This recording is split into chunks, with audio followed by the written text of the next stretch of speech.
Okay, good. Okay, now I'm gonna bring Joe on.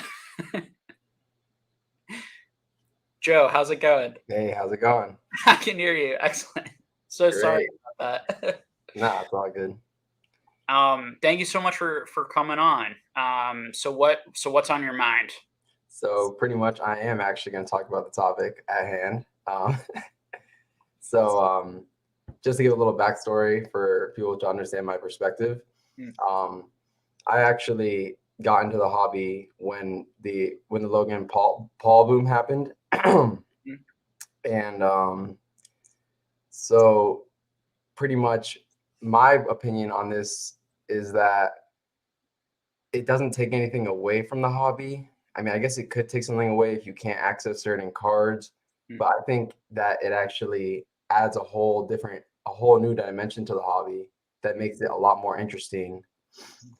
So I collected cards as a kid, but like I have some old Pokemon cards, but they're like they're all messed up. mm, Um, so when I got into Pokemon again, I started buying cards and all. Even though I didn't know what the hell I was doing, I started buying cards because I thought that they were going to have value, and also because I was scared that I wasn't going to be able to own like certain cards because like when the prices went so crazy, I was like when the Charizards were selling for like thousands of dollars, I'm like, I just want an XY Charizard, like I want like whatever I can get just so I can have that art. mhm. And that's how like I initially got into it because I was like, man, like I didn't even know these cards. Like I wasn't into the hobby, so I wasn't like too like aware of all the cards that existed in the hobby. Yeah. So once all these cards started getting like these crazy prices, I'm like, I'm gonna try and get these cards like any way I can, whether it's buying the Unreal one, buying like the lightly played, like all the different ways you could do it.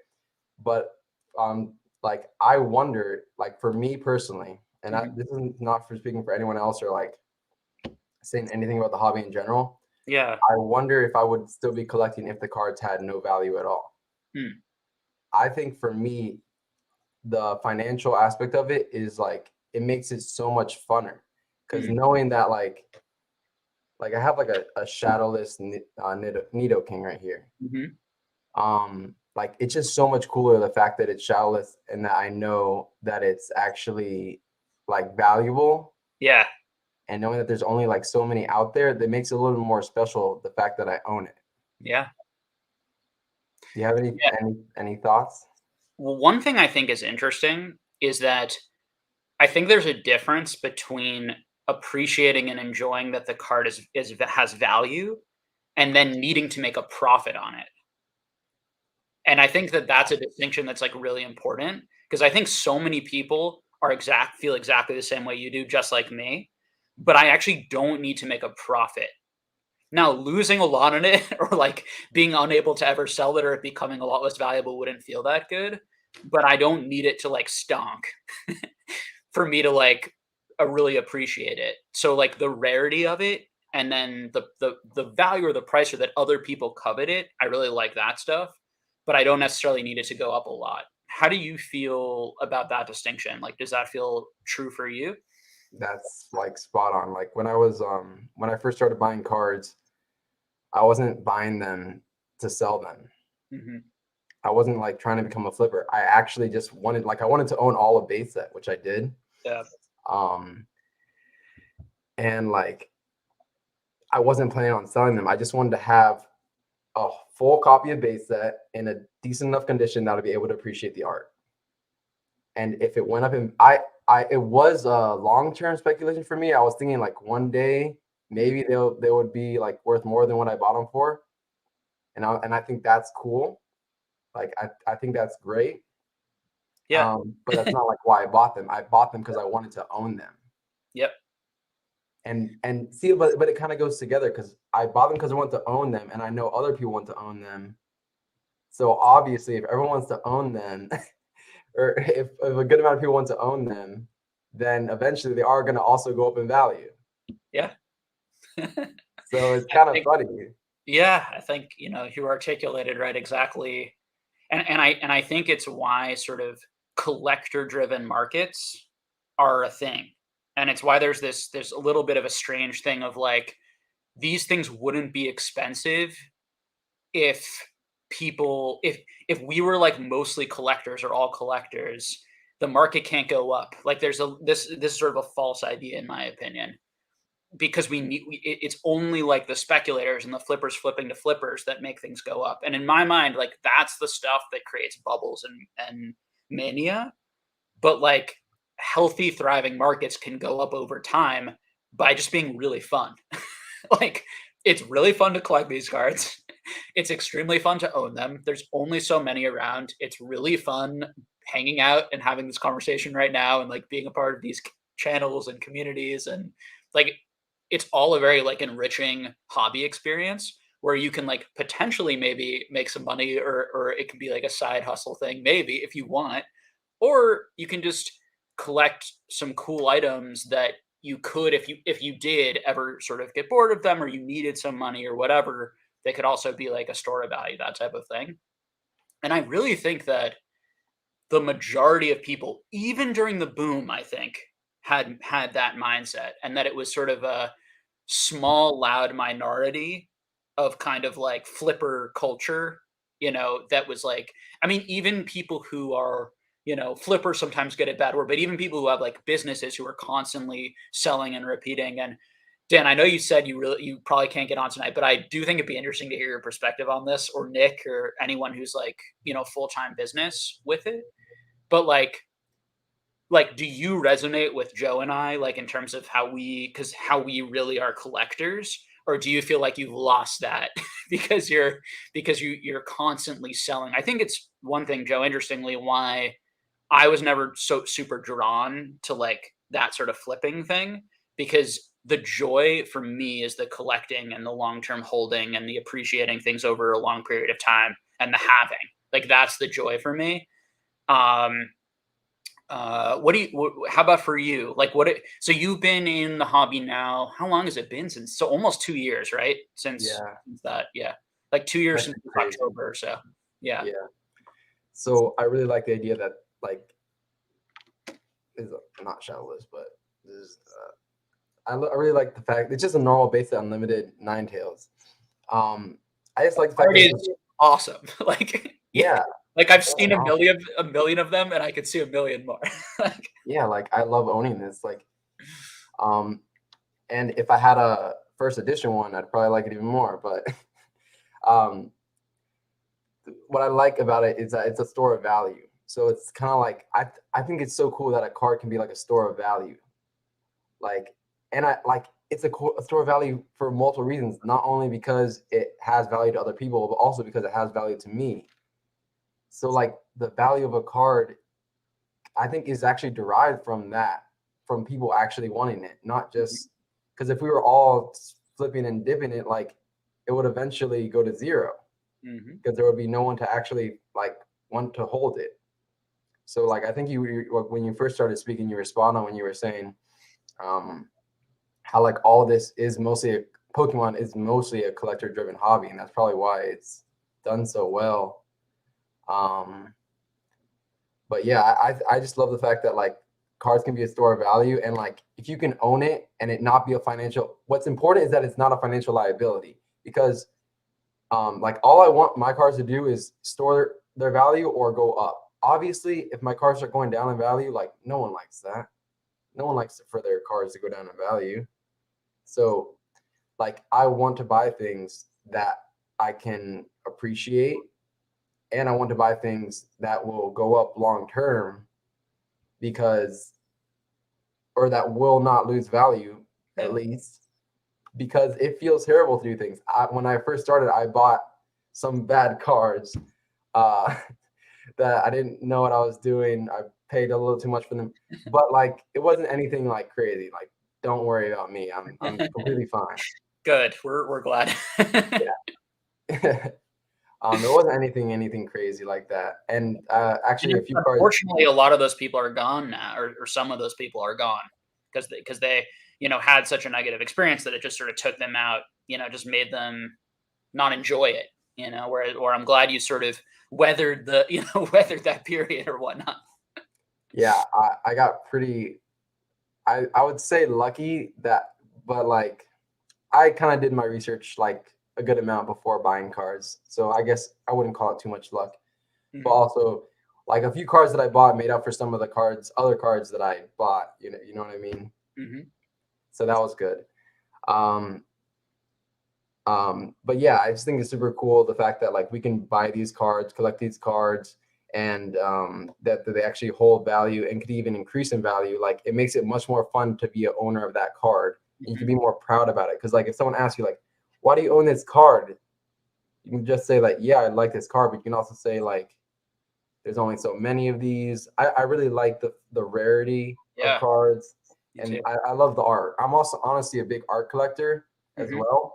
So like if I, for example, if I can't afford the first edition, I'll buy the just unlimited. Like I don't mind that um at all. And like but like the one thing what I was trying to get at was that the one thing that sucks is when your cards go down in value. No one likes that. Like when I bought I bought like an XY Moltres promo for like $100 or something, and I'm pretty sure it went down like half or like half. And there was a couple cards that I other cards I bought that did that, and obviously that feels terrible. So now even though I have this card that I love the art on it, but it's tainted by the fact that I spent so much money on it. Yeah, You know? yeah, yeah. That doesn't feel good. I think in my mind, it's like I like gambling a little bit, and I like the idea of and I like the sort of educated gambling, which is what investing is. Investing is a gamble. There's gambling involved, but it's sort of like you're educating yourself to try to get as best odds as you can for like guessing correctly where the market's going to move next. And that is a fun process for me. I enjoy that sort of thing. And for me, I also really enjoy when my cards go up in value because then I can sell some to then get more money to put in even bigger cards that are even harder for me to get, that are even more difficult to chase, and to continue sort of breaching out and setting bigger and bigger goals. And like I want to have like the biggest and most comprehensive non-sport collection in the world. And it's not like it's kind of a joke. Like I think it's like a hilarious thing to just sort of set yourself to try to do. And you just kind of, we'll see how far I get, right? Like I'm not expecting to ever achieve that. There are so many very rich people in the world that are so much richer than me, but it's more the fun of the process or the journey of like seeing how far I get. It really doesn't matter if I ever get there. And for me too, it's just cardboard with fun characters on at the end of the day. Like that's really a fun hobby, but it's not for me. It's not that deep. It's not that important at the end of the day. Like the friendships, the relationships, the memories, the experiences. Like A lot more there's so much important. value, yeah, that Yeah. comes from it. And so I think that's also how I remained not burned out. It's why I don't think I've burned out over the last few years, really. And it's why I like the hobby now more than I ever have, particularly as I've added and collected different things. So, despite now all the scam talk and the negativity and the debating and the anger and that stuff sucks. Yeah. but, And but yeah, I realized the conclusion I was trying to make when what I was talking about please, before. please, I love to hear it. Um, so obviously it sucks when your cards go down. No one likes that. That's the one bad thing that when investing or when Pokemon became financial or Yeah. whatever you want to say, however you want to say it. When cards went up in so much value, Yeah. I would say the only drawback, because I think it's mostly a positive thing.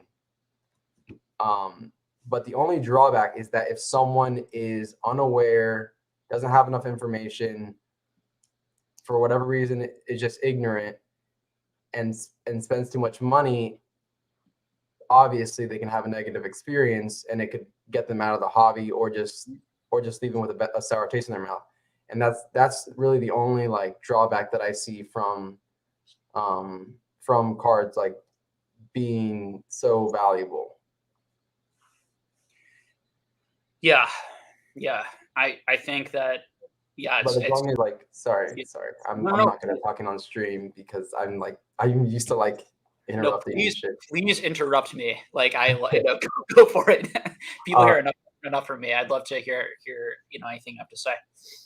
like if like because what I was gonna say is like it's mostly a positive thing. I think that these cards have so much value, and like I think we're in a really good place now because it could have been really bad if like we just kept on skyrocketing like endlessly, like up and up and up and away.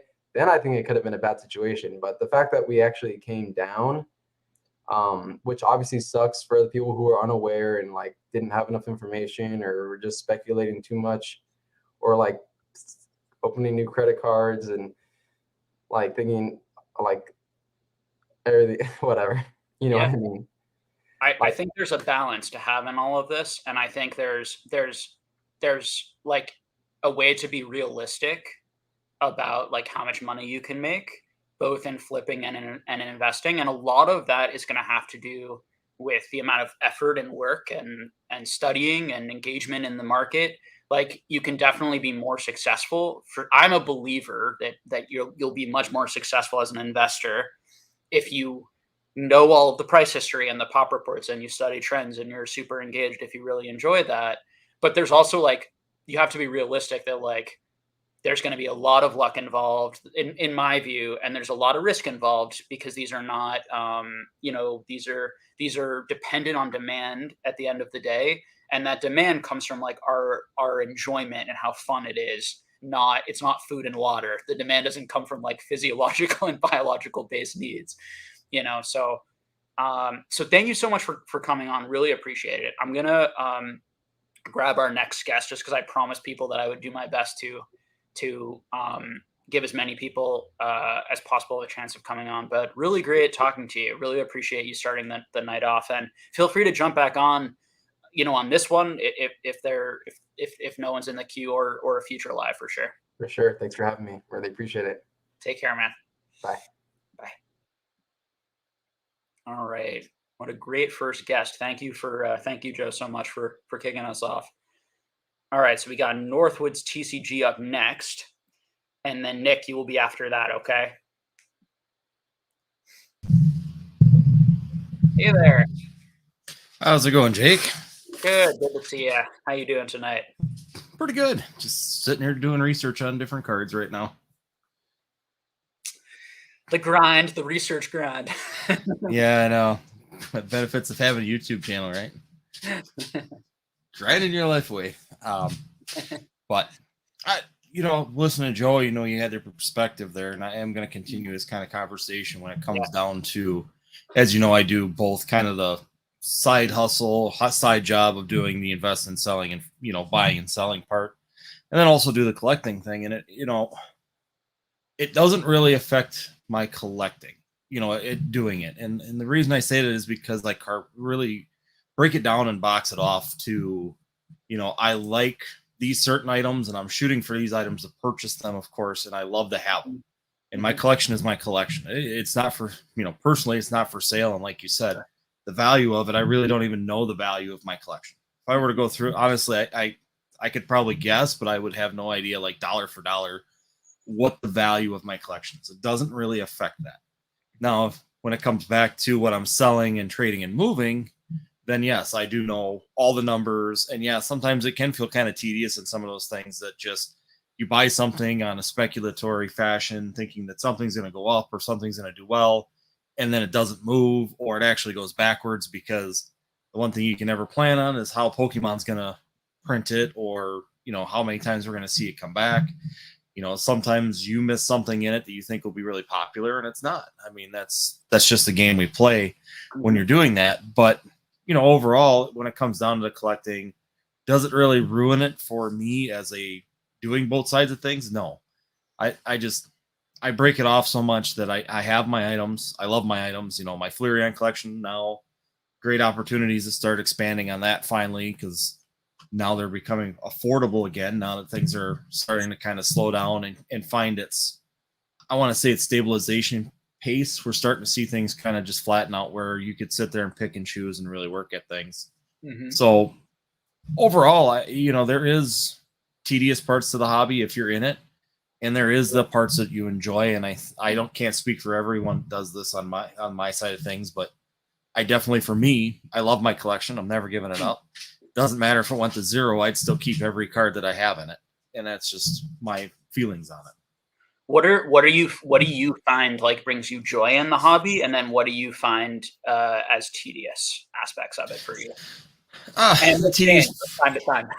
You know, yeah. it might change from time to time. It has for me. You know, it does. It really does. I mean, it depends on where you're working at, and a lot of times, if you're spending a lot of time on a certain.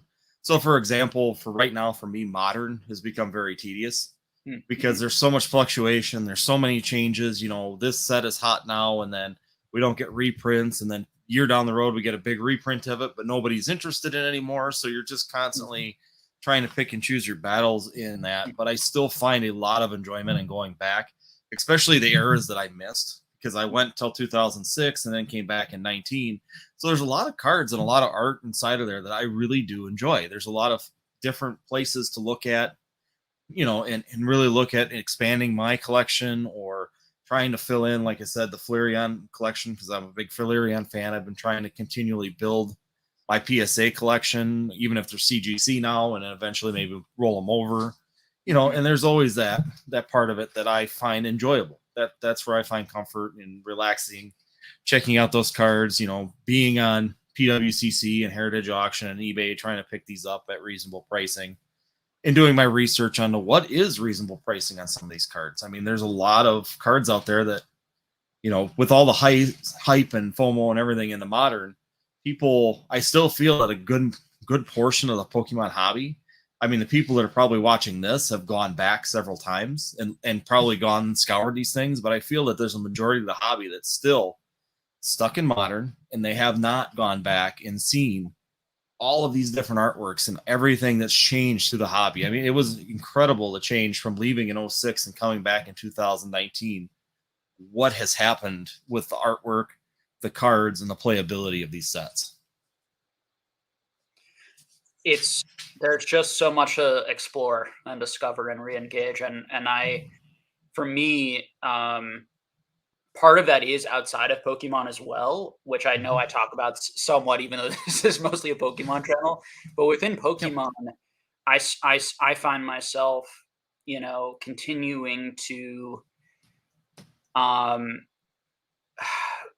find areas and see things and learn things that I didn't know before. Gosh, I'm trying to remember. Someone just showed me some cards that I'd never seen before recently, and I, you know, spent 2 hours trying to research them and figure out what they were and see if I could get some from Japan. And, you know, like that stuff is just ongoing. And I also love, like, there's so many people, like people in the Discord who collect so many different things that are always showing cards that I've never seen before from different animes and different IPs and different things that I've never seen before. It's just, it reinvigorates you, you know, and keeps you, you know, because for me, it's all of the things bring me joy. It's the knowledge, it's the sharing, it's the having conversations with people, it's the hunting, it's the trying to predict the market, it's the looking at the cards, it's the owning, it's the completing the binders, it's the rearranging the binders and rearranging the cards. You know, it's like there's so many areas to enjoy, and it's nice to share, you know, with a ton of people. So when you said that modern, you feel like modern has been tedious for you, is that as a collector of modern or as a business of trying to operate as a business in modern, or some of both for yourself? It's really been in the bit, you know, when I say it's in the business side of things, you know, when I'm doing the flipping and trying to calculate things, you know, a lot of times I said I like a lot of modern cards. There's some really good artworks and stuff, but even a lot of them start to just become, when you start looking at them all the way through even Sword and Shield era, you start seeing they use the same similar artwork like 4 times over in 4 different sets. And it's like when you start really looking and breaking down sets, you start sitting there going, they're not changing any, you know, they might move the character a little bit in the same background, but change just a little bit of a stance or something. And it's just, the more you start digging into it. And the thing is during this whole thing, how much time do we spend in the modern just because it was available, you know, especially with someone that just started in 2019, not having the capital when that explosion happened to try and keep up was just not available to myself at least at the time. And it's just, so you're stuck in a certain area and you just spend so much time in it that it just gets to be just a tedious time factor. But for the collecting side, no, I really don't do anything that's tedious to me. A lot of it is just for my enjoyment. So that's what's nice, is if it's my enjoyment, I can go to any part of it I want and just continually change. And with there being so many years of opportunity out there, there is a lot to look at. And I'm still finding now, looking more on the Japanese side, that there's even more. And like you said, there's areas in there that I have not even known were there until the last probably last month. And it's just crazy, the things that have been hidden, that United States never got, or English never got it.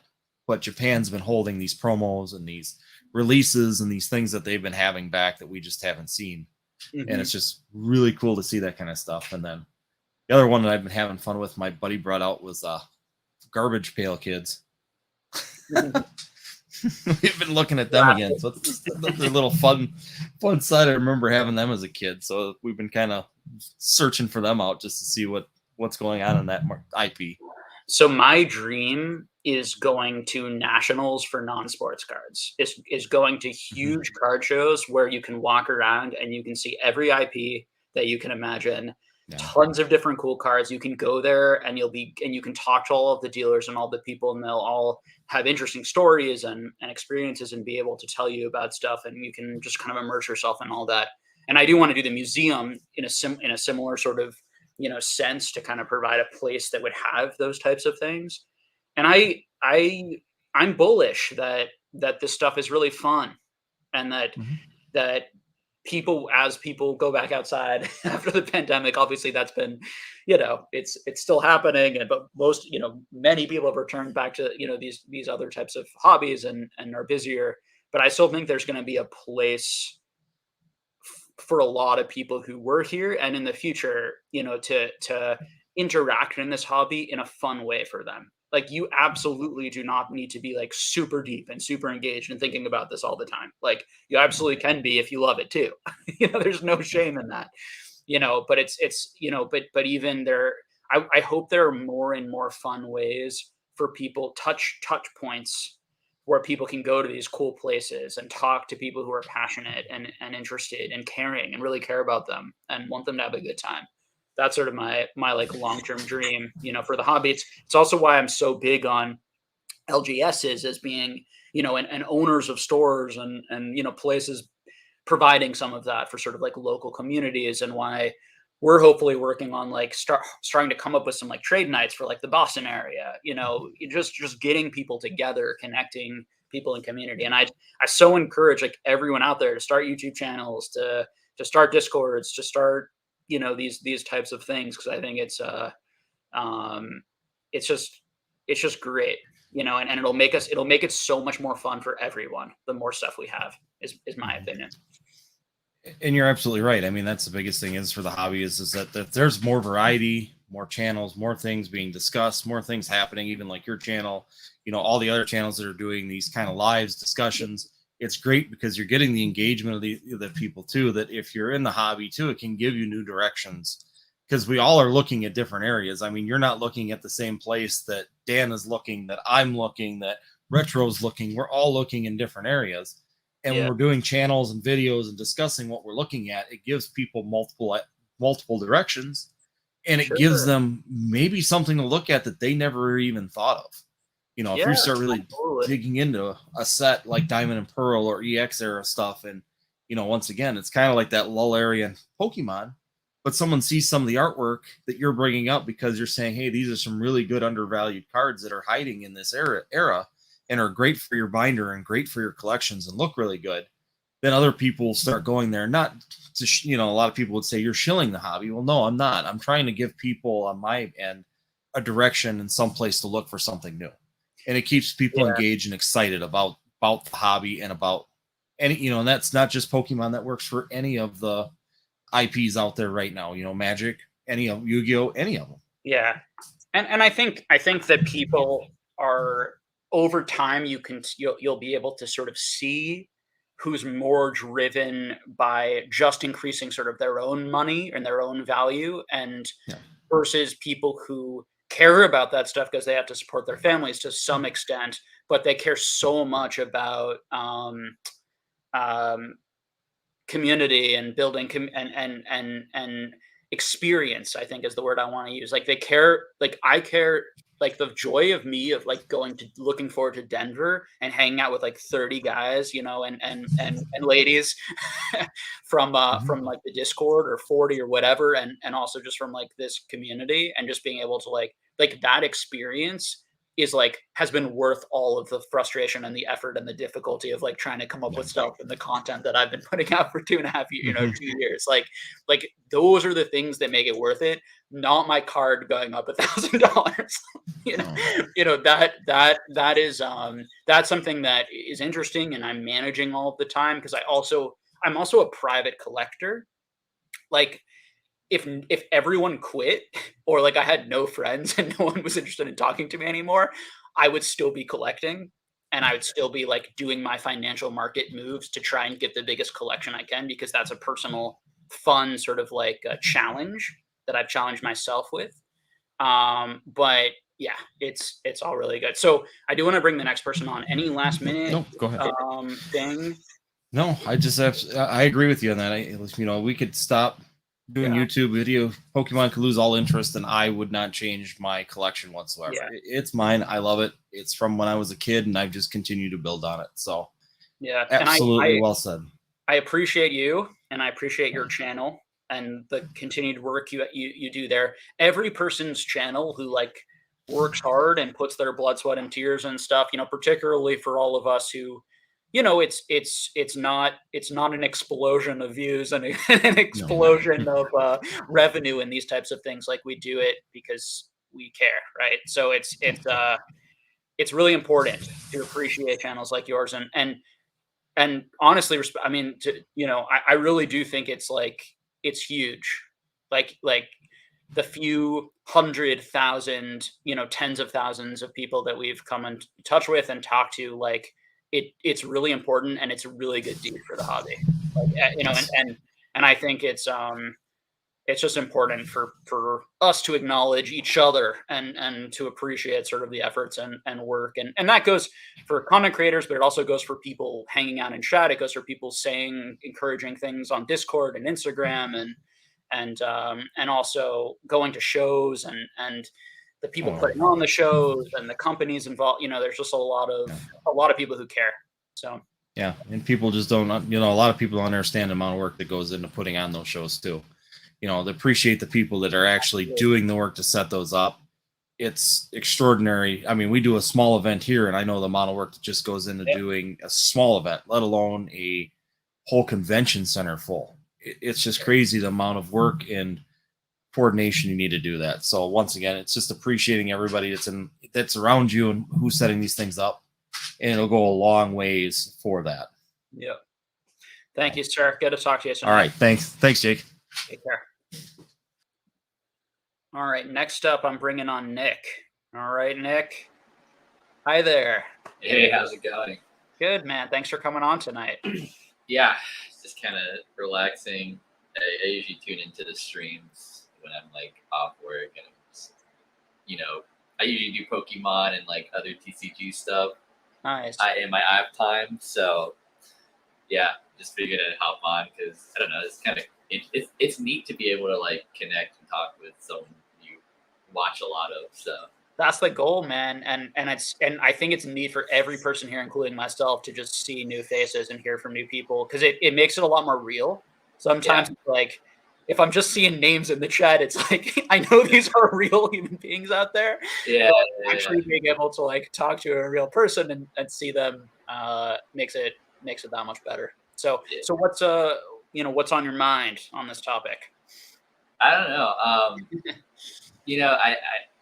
I just maybe I'll just like I guess talk about like where I came into Pokemon and kind of direct that towards the conversation point. Because like I came in, I would say during the X and Y era. That's when I like resurfaced into Pokemon. I was like collecting the Gen 1 base sets, stuff like that when I was a kid and didn't really understand what like collections were.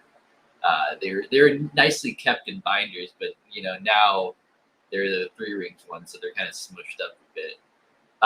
But then like I came in, I would say when I got back into another Magic, and then I started looking at some of the other stuff, and the first thing I saw was the Rayquaza Pikachu, like the poncho one, Mm-hmm. and I thought that was like the coolest thing to come back and see in Pokemon, and like I got one of those.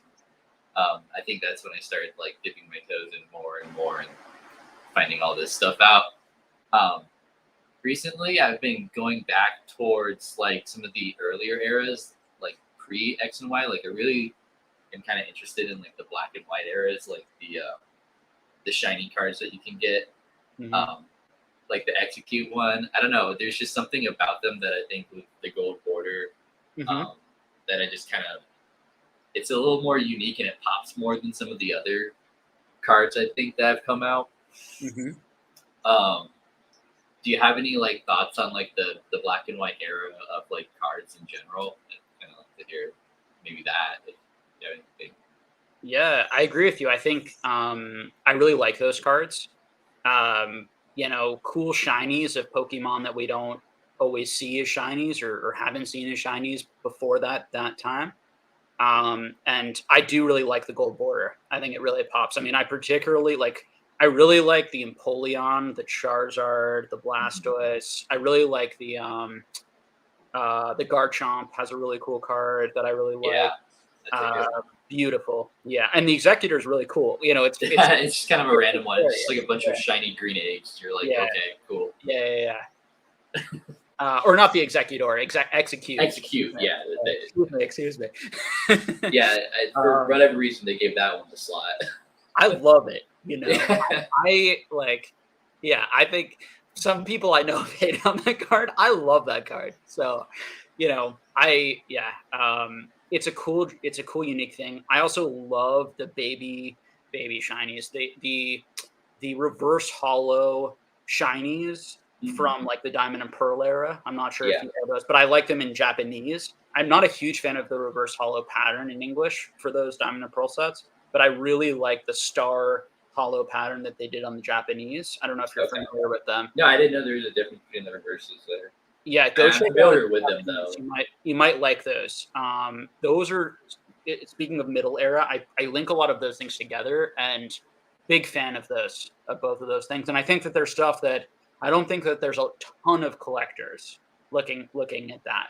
There's also not a ton of supply, which is part of why they're quite expensive. Some of them. Those black and white like booster boxes can be so hard to track down. Oh like my gosh. The Japanese ones. Oh, the Japanese ones. I don't know what happened to them, but like I try to like get some just for my own, like to open up, and like I got like I've been picking them up. Like I picked up a Flash Fire one because I thought that it's such a cool box. But then I've been trying to find them, and they're just they come and then they go, and the Japanese store that had it on eBay is just like deleted now, and you're just like very difficult. Very difficult to find the Japanese stuff. I agree with you. Yeah. I actually haven't maybe seen it in your videos, but do you have a favorite Pokemon? I always like a few run through my head every time I'm asked that. It can be like a couple. The ones that run through my head are like Gyarados, Alakazam, Dragonite, maybe Mewtwo, although not quite as much I think as those. I just love the Gen 1 stuff, but the truth is like I'm way more. There's so many Pokemon that I like. Like part of why I love base set is because I love every single card from base set. Like even the Diglett. Like it's still and part of it's like I played the Game Boy game so much when I was a kid, and I like literally played that game and tried to build teams with like every Pokemon. So I think that's part of why I wasn't just collecting the cards and kind of like throwing away the commons and then building just, the hollows or whatever and focus on the hollows. So I really just, developed a connection and nostalgia. Whereas like with the newer Pokemon, I don't have that yet. So like there are newer Pokemon that I'll see that like my immediate reaction is like, that's a dumb Pokemon or, like, I don't want to offend anyone, but it shows how just we are of our era, you know, with these types of things. And if kids are very engaged, like we were engaged when we were kids, a lot of these new Pokemon will be really loved. Similarly, how like things like Jar Jar Binks is one of the most popular Star Wars characters, believe it or not, and kids freaking loved Jar Jar Binks, whereas a lot of adults were like, Jar Jar Binks is the dumbest character ever and is ruining Star Wars right now. It just shows the sort of different eras experience things different. Yeah, that was actually one of my other things that I was kind of wanting to pick your brain about. Like stylistically, is there like a art style of era of Pokemon that you think is like just bad or just good? Because I you know, I'm interested in the black and white era, but I think some of the design of the Pokemon is just like, it looks really bad in my opinion. But yeah, some of like the 3D-ish clay stuff can be mixed for me. I like it though because I just like variety, but I would never pick those as like my favorite arts or my favorite things that I'm chasing ever. But I don't dislike that they did it. It's just I'm glad that's not like everything. If I had to pick one set where I think the most beautiful arts are, it would be the Versus series. If you're familiar with the Versus series Japanese, that would be the one I would pick for the most incredible arts, for the common, the uncommon. And then I think some of the E series sets with the common and uncommons, there's a ton of beautiful arts in there. And then what else I really like? Vending series has some cool stuff. Yeah. I also really like the 1997 Monster Cardass. That whole set. I really like that set. I really like the arts and the playfulness of those. And then I think some of these modern full art, alt arts are quite beautiful, you know, and I think are really cool too. So I'm enjoying kind of seeing this Giratina card. I think it's quite busy, but I think it's like, you know, when I first saw it, I was like, "Ooh, that's cool!" Like I want to see what that looks like in person from the new set. So yeah, it kind of like leans into, you know, the Scream like style of cards. At least that's where my mind goes to when I see it. It kind of has the waves to it. Cool. Yeah. How about you? Anything that really stands out to you in terms of art, you know, from that you're sort of we haven't talked about yet, or that you're wanting to kind of collect or go into in the future? I would like to pick up, I guess, E series. I think that is like just, you know, gold standard of just really good art. Yeah. You know, if you had to pick one era, I mean, obviously base set is iconic, but I don't think it's as nice to look at sometimes. But I am interested actually in going back into some of the X and Y era stuff. I think there is some cool full arts that I want to start picking up. But yeah, and then I do have a plan of like getting like full shiny set of the black and white era ones. I also like the Garchomp one. I really think that one's cool. Like the Altaria. Great. Yeah. Love it. Yeah, me too. I'm with you. So I do want to bring the next person on, but before I leave this discussion, is there anything you wanted to say on the topic tonight of sort of like, hasn't for you specifically, has the money, the financial, the investing sort of talk, the, you know, and the stuff that's gone with that in the hobby, has that negatively impacted your experience so far at all? Has it been positive? Has it been fine and neutral? Where are you personally at with all of that? You know, I dip in and out when I think the set, like the upcoming set, has good art in it. Like I didn't really like Moving Voltage, so I didn't open a lot of that. But I really liked Astral Radiance, so I opened more of that. I think it just, you know, no, I just buy cards whenever I buy cards. You know, it's not a seasonal thing. It sounds like you ignore it mostly, or it's not of interest. You're mostly just focused on like beautiful cards that you like, and it doesn't bother you too much. I just want a big collection, you know. Nothing that's not dictated by what other people are doing, you know. Nice, man. Great talking to you. Thanks for coming. Yeah. All right. No problem. Yeah, and feel free to jump on again in future lives. Hope to see you again. Okay. All right. Sure. Bye. Bye. All right. So next up, we got Ronnie T. Thank you for waiting. Appreciate you. And then we've got one other person in the queue. So I will post the link again. If people want to come on, the wait time can be, 10 to 20 minutes per guest is what we're trying to do right now.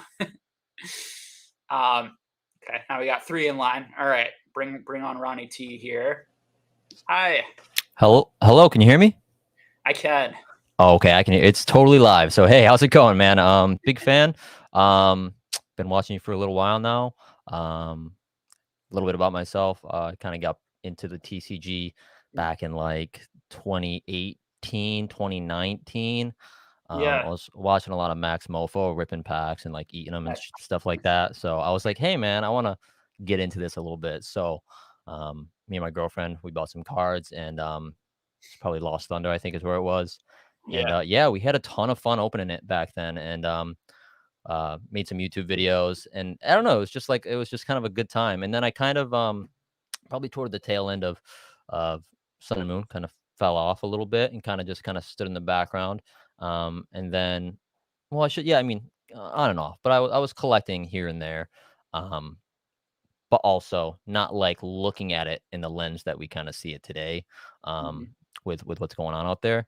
But yeah, so kind of also got into it a little bit with the Paul era thing, but like I said, kind of on and off throughout that time period.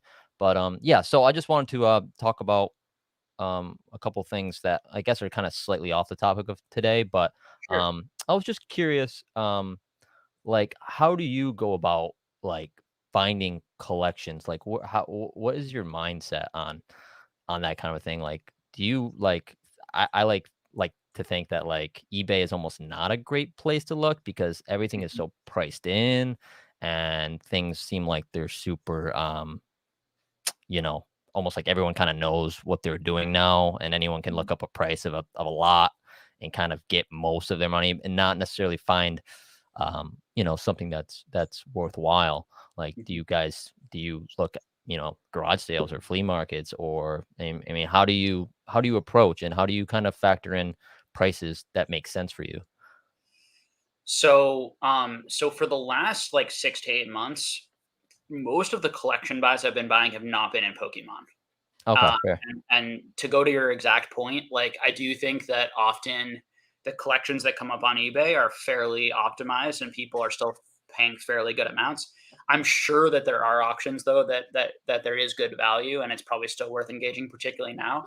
I am not actually targeting those personally because Hmm. I already have a lot of. First of all, I'm a little worried when I buy those types of things that it's going to be a lot of like LP near Yeah. mint stuff, and I bought a ton of those collections earlier on in my journey because I was building binders still. But because now that I've sort of built out my binders and I have like a bunch of extra binders too, just filled with like my extra like WotC hollows, Yeah. which I love looking for. But I'm just not looking to like pick up more of those types of things because of where I'm at. If I was earlier on in the hobby, I would be. So it's Just because things were just easier to find and it wasn't as sifted through and sure, but it wasn't even just financial. It was also just like I was looking to like build these binder collections, and I think the sure. best way to build affordable binder collections is to try and buy like large lots of either it's completed or there's like hundreds of cards from that era, and then you're gonna Hmm. like pick through it. And I also love the process of like picking through it and trying to Oh, like it's complete the set and oh seeing yeah, what it's so much fun. yeah. So Cool. as far as like making money specifically on Yeah. buying collections, like if I were to do that in Pokemon right now, I am not sure how great that is at the moment, to I be completely I honest. remember you saying, I forget where I was watching, it might have been on like you Yeah. basically said like just step away from the hobby for a year because like it's kind of like even today is like still kind of like if you're gonna use your money in Pokemon, like wait a little bit still, um, I just think because that it's I still think super that saturated. like, if you are eyeing auctions like a hawk, right? And you Mm, really know your prices, I would be surprised if there weren't some lots that were going for like 40% of probably what you could flip them for. mm. Dan and Nick and most of these guys, I would imagine that the majority of the collection buys they're doing are from viewers and from people who are reaching out, Oh, and that's interesting. allowing them to save on eBay fees. Yeah.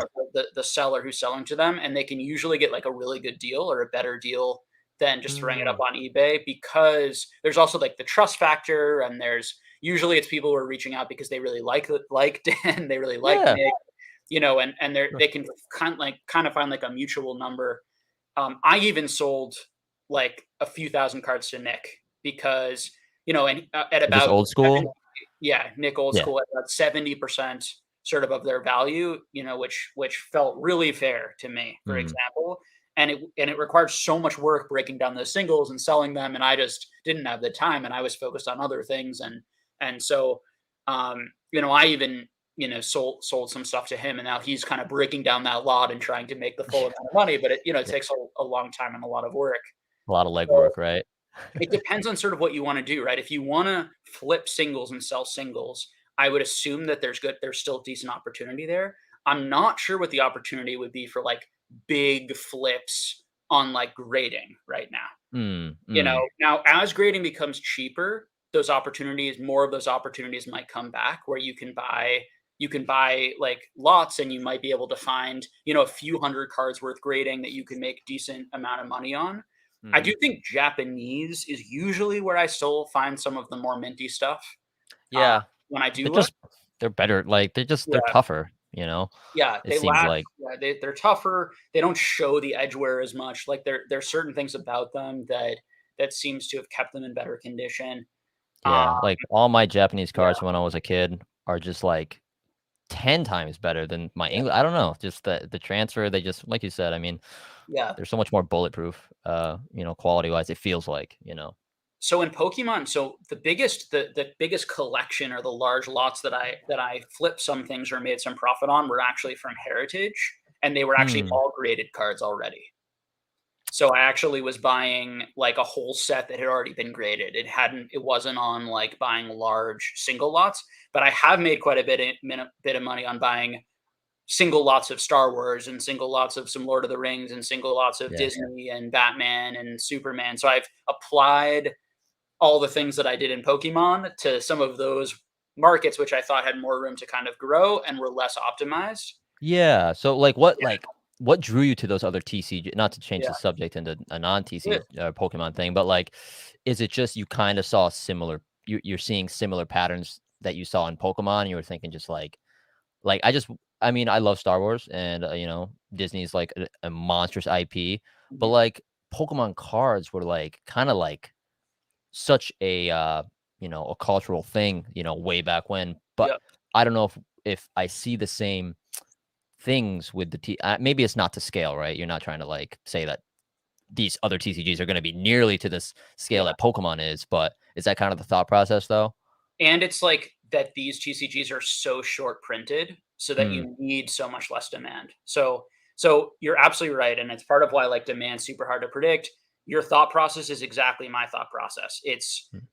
But kids didn't collect like there's going to be nostalgia and connection to the characters on the cards, but not to the arts and characters themselves, like we have with base set Jungle Fossil. Like it's never going to hit exactly the same way. But does it need to hit exactly the same way? Is it still really fun and cool to collect? And does the rarity and scarcity of the fact that there's only 1 in the world or 10 in the world or 5 in the world of a set card, that's crazy, offset, that's fun. That adds some kind of fun into it, a little bit of chase. I can't predict exactly what's going to happen, but I do know that like all of these markets have taken off a decent amount. So like so I've heard. I'm not into those markets, but I know exactly what you're saying. My theory of like it was going to spread out happened during the pandemic, and it started with Pokemon. In Magic, Pokemon, Yu-Gi-Oh, all big kind ripple of effects into other and TCGs. then it rippled into Marvel and rippled into Star Wars and Lord of the Rings, taking a little longer for certain things. Sure. But how sustainable that is, I'm not really sure. Do I think it's like a better long-term investment to buy like a base set first edition or to speculate on these Star Wars cards? I don't know. Yeah, right. Neither would surprise me that much. I think the Star Wars has more upside actually, given how low the prices and the rarity and the lack of like it just takes some influencers and some more thing and just the lack of supply. But I also think that it has, and I think the prices are still so low that it's like, how much can you really lose? They're still that low in your on the right opinion? Stuff, on the stuff right people I don't think are talking about. Like I would not be buying Sapphire. I would not touch anything that is like $900, $1,000 a box right away. Like, but like the stuff that people aren't talking about, I don't know if you caught the live with the great curator or some of the stuff I was talking about with him last I didn't night. quite catch it. It's on my list, but yeah. No worries. Yeah. So we did talk a little bit more in depth about that market if you're interested there. Definitely. So it's just a very unestablished market, and so when you're speculating in that, there's just a lot more potential volatility Sure,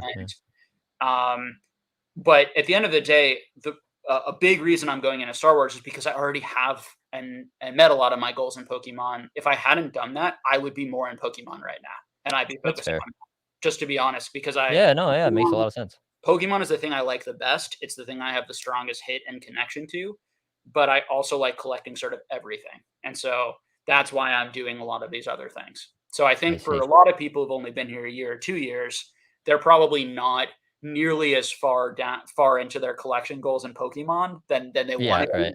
be. So maybe myself included. so maybe it doesn't make sense to do these things. But I do think it doesn't hurt looking, seeing if it interests you. And maybe I haven't even seen any of the cards, so I wouldn't even like. I'm I know the names, and I know some of the TCGs you guys are talking about, but yeah, I'll have to just see what's out there. You just never know. So yeah, so go onto eBay, go into like Topps checklist. Topps does like checklists for all of their sets where you can look. Oh, I see what you're saying. Yep. Sets and cards. Expose yourself to it. See if you're interested. Type in Marvel. Into YouTube Marvel cards and watch some booster. That's what I do. Is I watch booster box openings. Allie, what's her name? Allie from Titan. First of all, I think she's great, but she is someone who is a great person to watch for Star Wars in particular. She does a ton of openings, and she's clearly a huge fan and just like gives great commentary and is extremely knowledgeable. She's unbelievable. Passionate.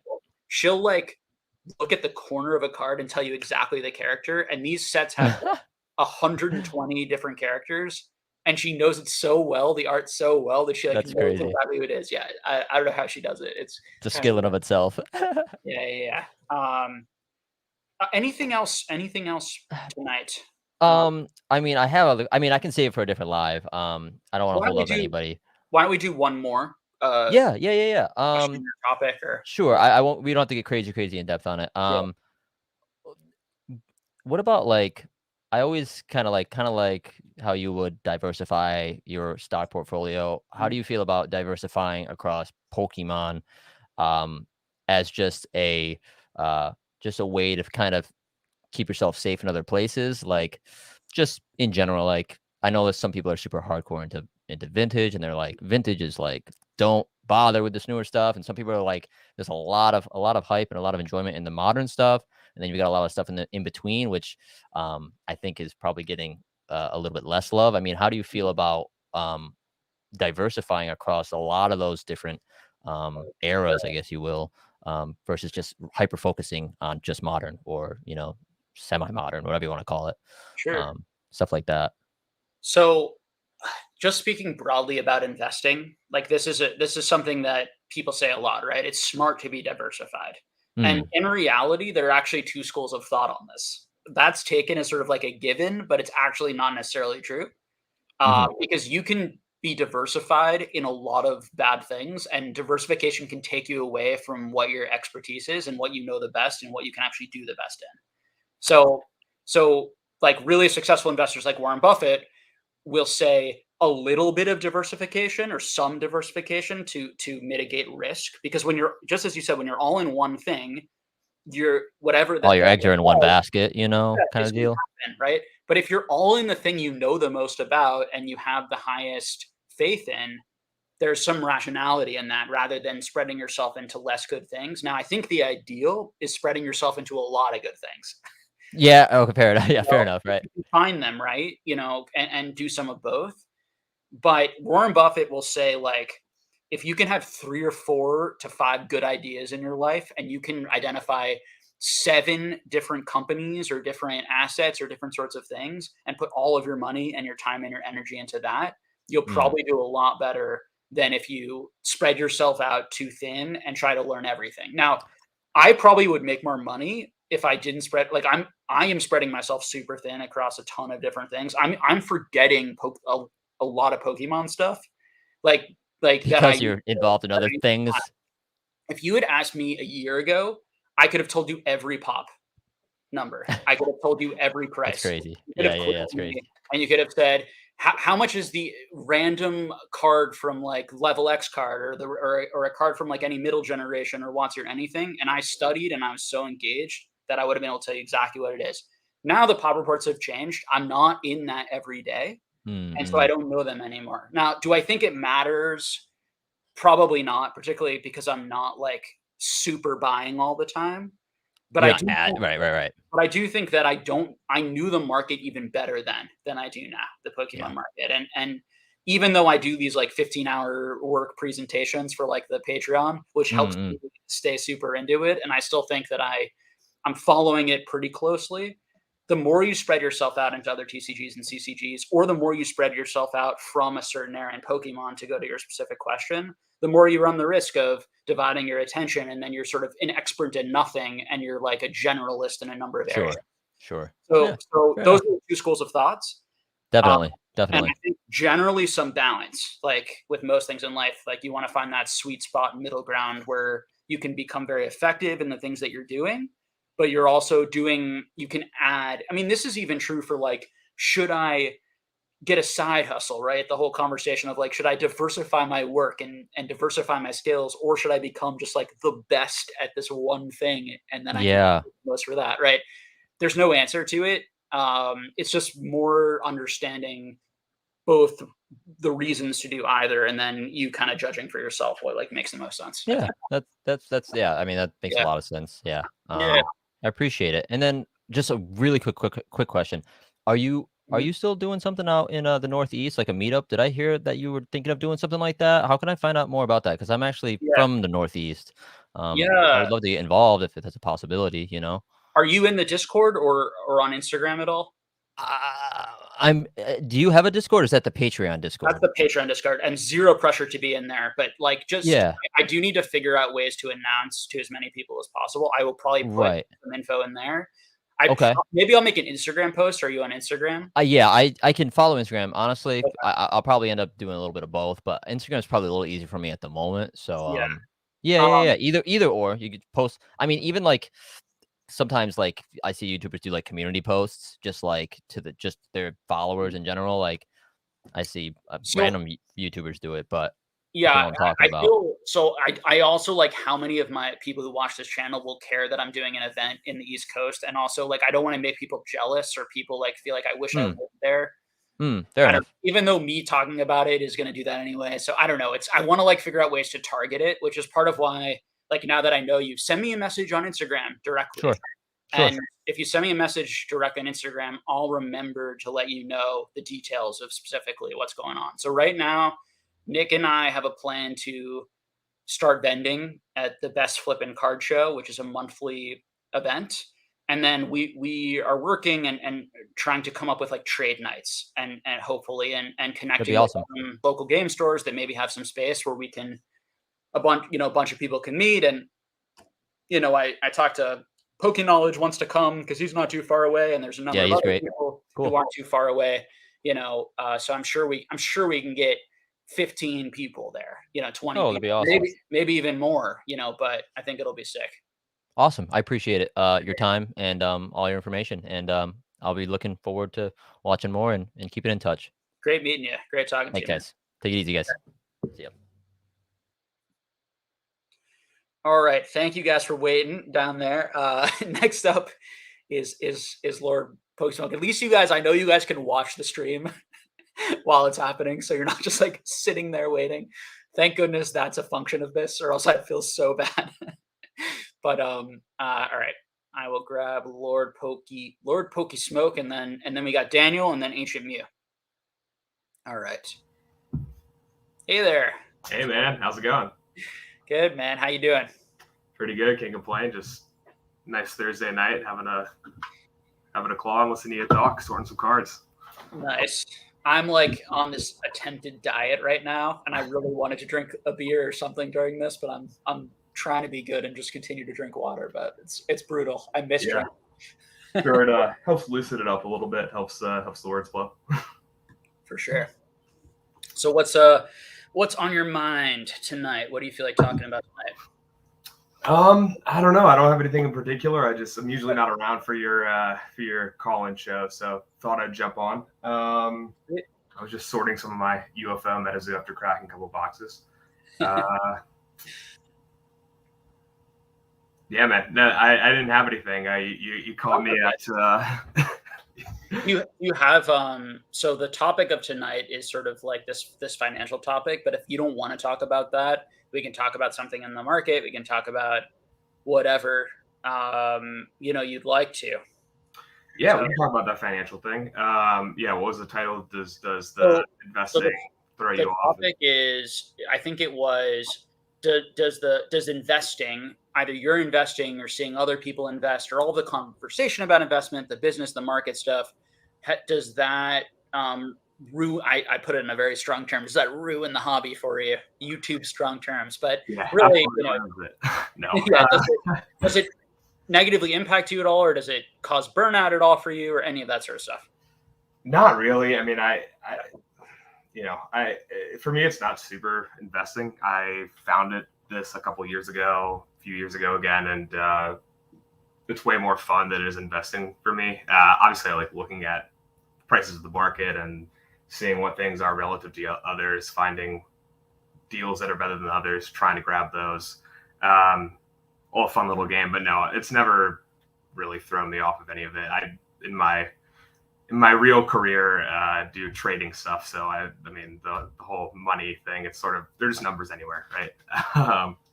So yeah, it doesn't really bother me at all. I know that people sometimes think it ruins it a little bit or takes out the joy, but I don't know. It's a fun and interesting kind of way to look at it. And every market has a sort of, I mean, it can be anything. It can be, I don't know, trains or something. I don't know what people learn to, but every market has a monetary value attached to it. Everything does have some sort of monetary value, and chatting about it is interesting as it is looking at the cards that are sitting on my desk. So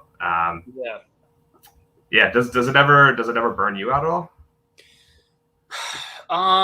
What burns me out, or what I think one thing is the challenge of having a YouTube channel is difficult. The challenge of how do we not repeat the same thing all the time? How do I keep this interesting and valuable for people? I care a lot about that. Like, I care that people leave here feeling like this was a good way to spend my time, or this was interesting or engaging or something. And the nature of YouTube, it's very difficult to achieve that. And I've just realized that, like, that's not me. That's not my fault. That's not because I haven't tried really hard. It's also just because, like, when you're talking about just Pokemon cards for 2 years, or talking about anything for 2 years this much, it's difficult to come up with that. And so within the financial investing part of that, talking about the same types of investment ideas or the financial ideas there have been times where I'm like, I don't feel like talking about that again. Specifically, I don't feel like making a video where I just talk to camera. Now, doing lives is far more interesting for me because I get to, like, talk to people and meet with people and hang out with people and bring people on. And so even if some of the stuff I've talked about before, the conversation feels similar, it's with a new person and a new group of people. So there's some difference. I also can talk about these things forever. Like, Dan and I off camera will have 4 or 5 hour conversations after our streams end sometime on the same topics we were just talking about. But I do worry about it. I want to keep it fresh and interesting and valuable for people, so that's something that is constantly in my head, which can cause some, I don't think burnout is quite the right word, but some challenge, or as far as, like, collecting, never. Like, I don't feel burned out at all. I mean, I do wish I had more money a lot of the time. I think I have that feeling a lot. I have the feeling of, like, God, I just wish that I could buy all of these cards right now. But then I remember that, like, it's the chase and it's the journey that's so fun. And actually, the fact that I'm not a billionaire is what makes this fun. Like, the fact that me trying to build this type of collection, but not just, like, having $1 billion and I just buy everything at whatever price, is actually a lot of the joy and enjoyment in it. So I really encourage people to think that way and to actually realize the truth of that. I don't even think it's like a mindset. I actually think it's true that like wherever you're at, and it's also this thing about like comparing yourself to where other people are at and like then just burning yourself out with that. It's like, well, I'll never get there. I'll never have that type of clay. It's like that isn't the fun part. The fun part is not being SM Pratt with all those cards. The fun part is the challenge of trying to become that or trying to do that or trying to find those. And you know, the later you are, like the newer you are, the more challenge that is because you have less of, you know, things are more expensive. You have, you know, people have a few years on you, right? We're able to get cards cheaper. But if you look at that stuff, it's like, that's the fun. That is actually part of the fun rather than that's like a negative and a reason I shouldn't do this. It can really shift the whole thing because I'm telling you, having the cards, although it's really enjoyable to look at and I love it, that's one just, you know, I don't know if it's tiny because I do really enjoy that aspect, but it's one aspect in the sea of other things that I enjoy about this hobby, including all of the social interactions. And it's completely free to just come on this channel and hang out and jump on this live and have Pokemon conversation, right? Like all of that stuff. So it's a really, it's a great message to put out there, I think, because people can, I think, become, you know, frustrated with where they're at or where their collection is at, rather than recognizing that as sort of an opportunity. You know, Yeah, it's a life thing too, right? I mean, if you could buy anything in the world that you want, I mean, it's the working for it, and yeah, at a certain point, like there's a certain base level where you want to be above that, and where you're not, you know, fighting for your next meal. But you know, if you had all of the money in the world and you could buy every nice car, boat, or house, it's what are you working for? And I can share something personal with you and the rest of chat. Like I made a career change recently, you know, from being this full-time therapist to I took a job now as a financial analyst in real estate, something I have zero basically experience in. I've been around financial markets my whole life. My dad's a financial advisor, and you know, I literally talk about my Pokemon stuff a lot in the interview, like literally my card stuff, right? And and my experiences. And I am starting. The reason I bring it up is because as a therapist, I was like the expert a lot of the time. And I worked with a number of younger people, and you know, I had the highest possible degree that you could get within my area, the highest possible licensure credential. I had sort of worked through all the steps to get there. I also didn't feel like I was learning that much. Like I felt like I was more kind of arrived and was teaching versus as a I am literally, I was thrown in last week to talking about like a $300 million deal that we're like, that my company's thinking about being a part of, and just thrown in there to like analyze it and have conversations with people who've been doing this for 15 years. And the attitude I'm taking is like, how exciting, because I'm such a new, I know so little. It's exciting to be like, I have this opportunity to like learn all these new interesting skills and develop. And so I bring it up because I think it's the same thing we're talking about with Pokemon or with your collection or anything new in life. If you view it as like, it's terrible and I'm embarrassed that that I'm starting from the beginning, if you change that and realize that it's actually like, here's an opportunity to like grow yourself and feel really fulfilled by something. And that is what will make you feel alive. Not the being the expert, but the process of trying to become that is actually the fun part. I think it's important. Well, congrats on the new job. Have there been any moments when you're jumping into a $300 million deal? Because I've had this at some points in my career where you just have hardcore imposter syndrome, and you are like, I should not be even in this. No one should be asking me questions. It's embarrassing. It's embarrassing for me. It's embarrassing for the company and for the other person that I'm saying. Like, you know, but I think, you know, trying to have that humility and also understand that like that's how you learn, and that trusting yourself. Like I believe in myself that if I try hard, I'll learn. So it's almost that process of like, rather than focusing on those imposter syndrome feelings, I'm focused on my belief that I can learn, that my brain can learn things, and I just need to like put in the effort and I'll learn it. And that'll be the joy, you know? And so the imposter syndrome is because you're a good human being. That's a good thing to feel. That's a recognition of that there's some work that needs to be done and there's some growth that needs to be done. Yeah. And that's really true for anyone out there who's like in their early 20s and starting it can be good to hear someone who's like, in their 30s starting a second career. Same thing, right? When you're young, and I felt this in my 20s, I think almost everyone does when you're starting a career, it's like those feelings are very real, of do I have this? Can I do this? I'm being paid money. I have these expectations on me, so absolutely. Yeah. Jumping over that hurdle and just getting to the point where you can feel comfortable talking in a room with people that have been doing something for like 20 years too is always a hurdle. Yeah, and you can't control how other people react sometimes, which is part of the scary part. Like, will people be supportive or will people like insult me and be irritated and angry with me? And that's the reality, right? Is it can be irritating to work with someone who's new and inexperienced and frustrating. And there's some people who are more natural teachers, and there are some people who like hate that and want to just be with someone who's like highly efficient and effective. But all of that is navigating the world, right? And other human beings. Anything else for tonight? Just because I know we do have 4 people waiting. Yes, I see them all talking in chat here. No, nothing else for me really. Thanks for having me on. It was great to chat with you face to face a little bit. I am hoping to get over to Denver. I'm probably going to be flying in early Saturday morning, so I'm going to meet all y'all there. That would be fantastic. Yeah, great to meet you sort of in person. Yeah, for sure, man. I don't really recognize your name. Yeah. Yes. All right, so up next is Daniel, and then we got Chris and Pokemon DNA, and then Ancient Mew. Ancient Mew, I see you kind of jumping in and out, and then I think you're going to the end of the queue each time. You were probably earlier.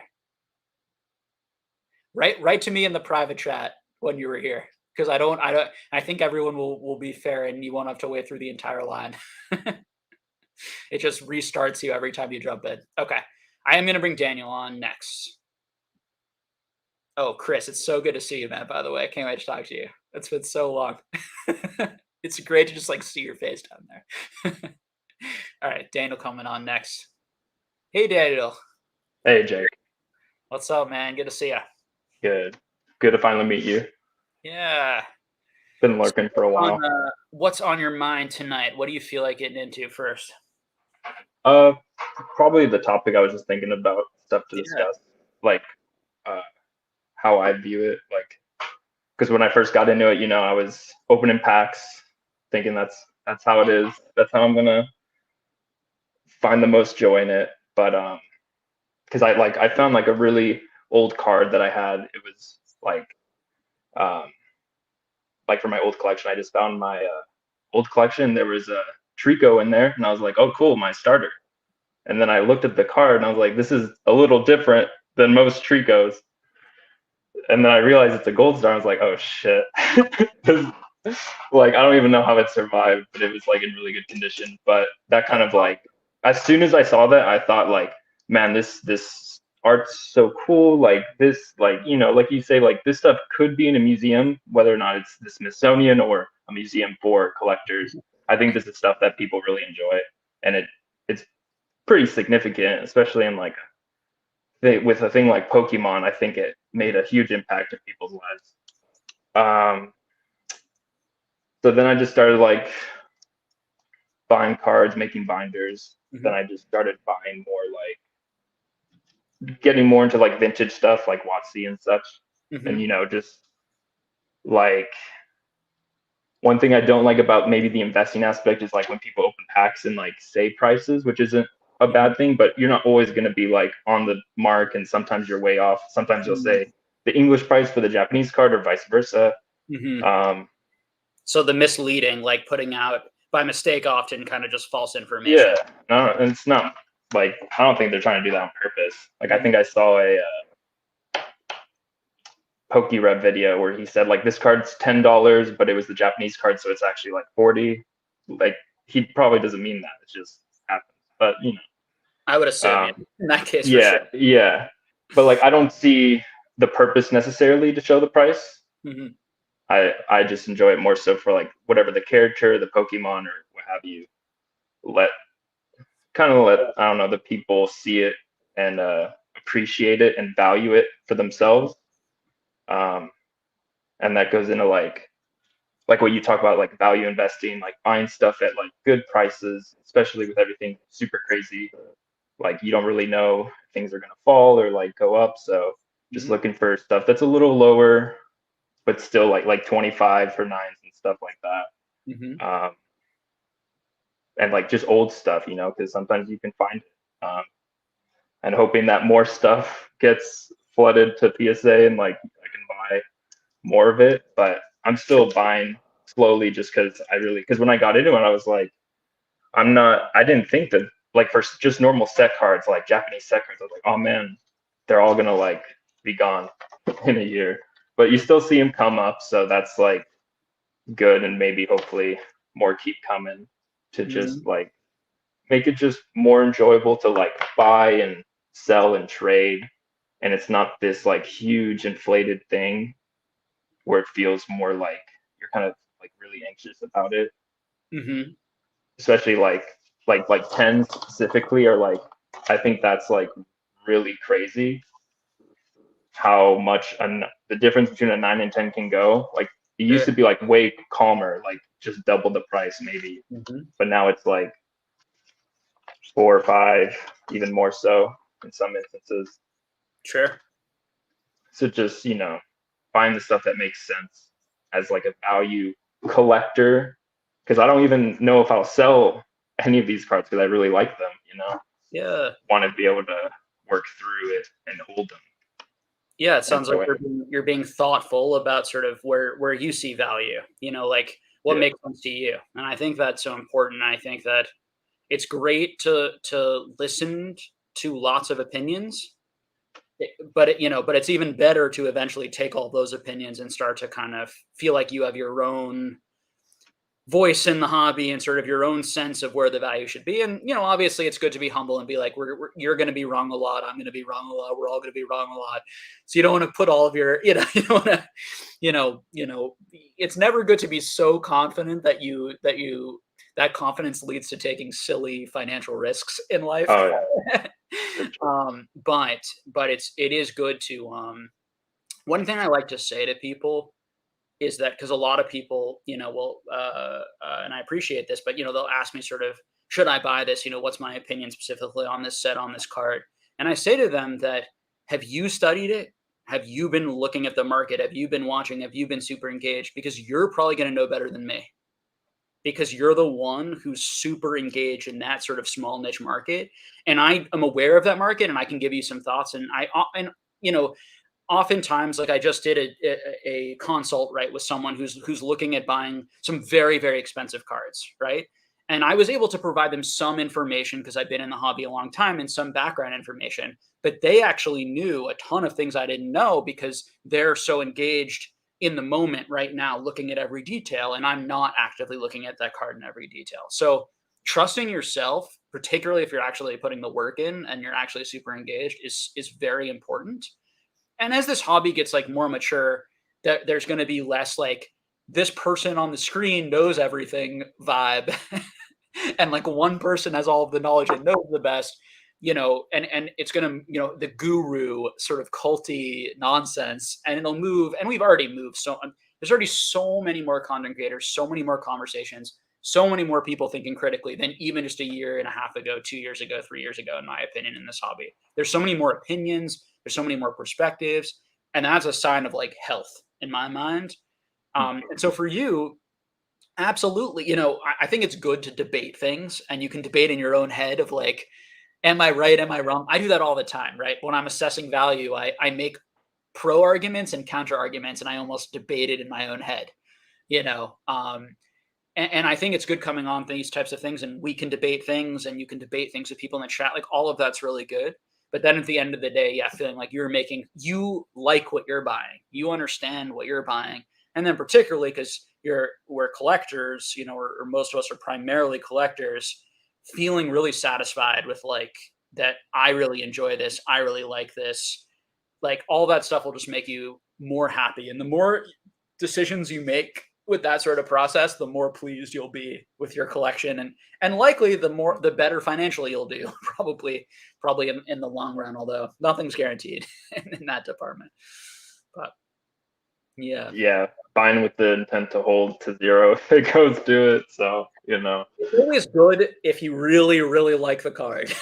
yeah, yeah, I'd have to really, really like to not use it as like for fire if I need to. 10-80%, but at least I really like it, and yeah, and that's good. Yeah. Anything else on your mind tonight? What do you think? What have you felt about, or have you felt about? Is there any? So you mentioned like financial content that feels misleading or that feels whatever has been frustrating. Do you find that for yourself, like, does thinking too much about the money at all, or about that, does that ever put a damper on things for you, or do you feel like it's a fun part of the collecting journey for you? Where are you at with sort of that question personally?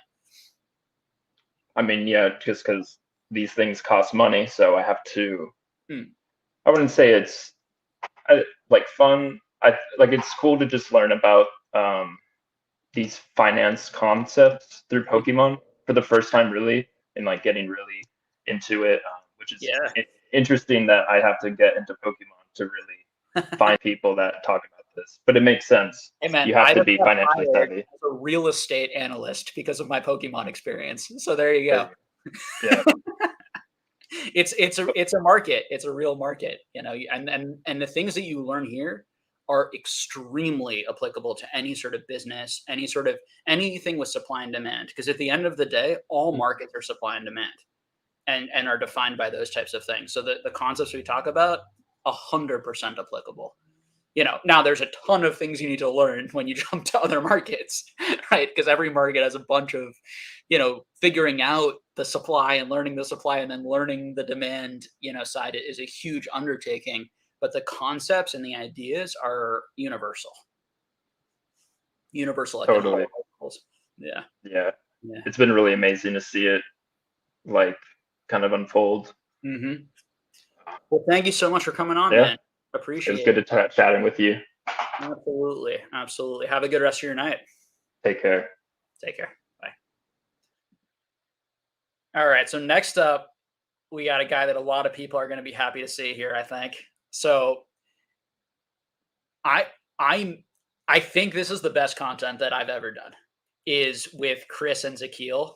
And I get asked by the people who have been watching this channel a long time, I get asked all the time, please just unprivate. I don't even need new videos. I just want to rewatch the old videos and the old conversations. And I have to say that talking with the two of you guys during the Mania kept me sane.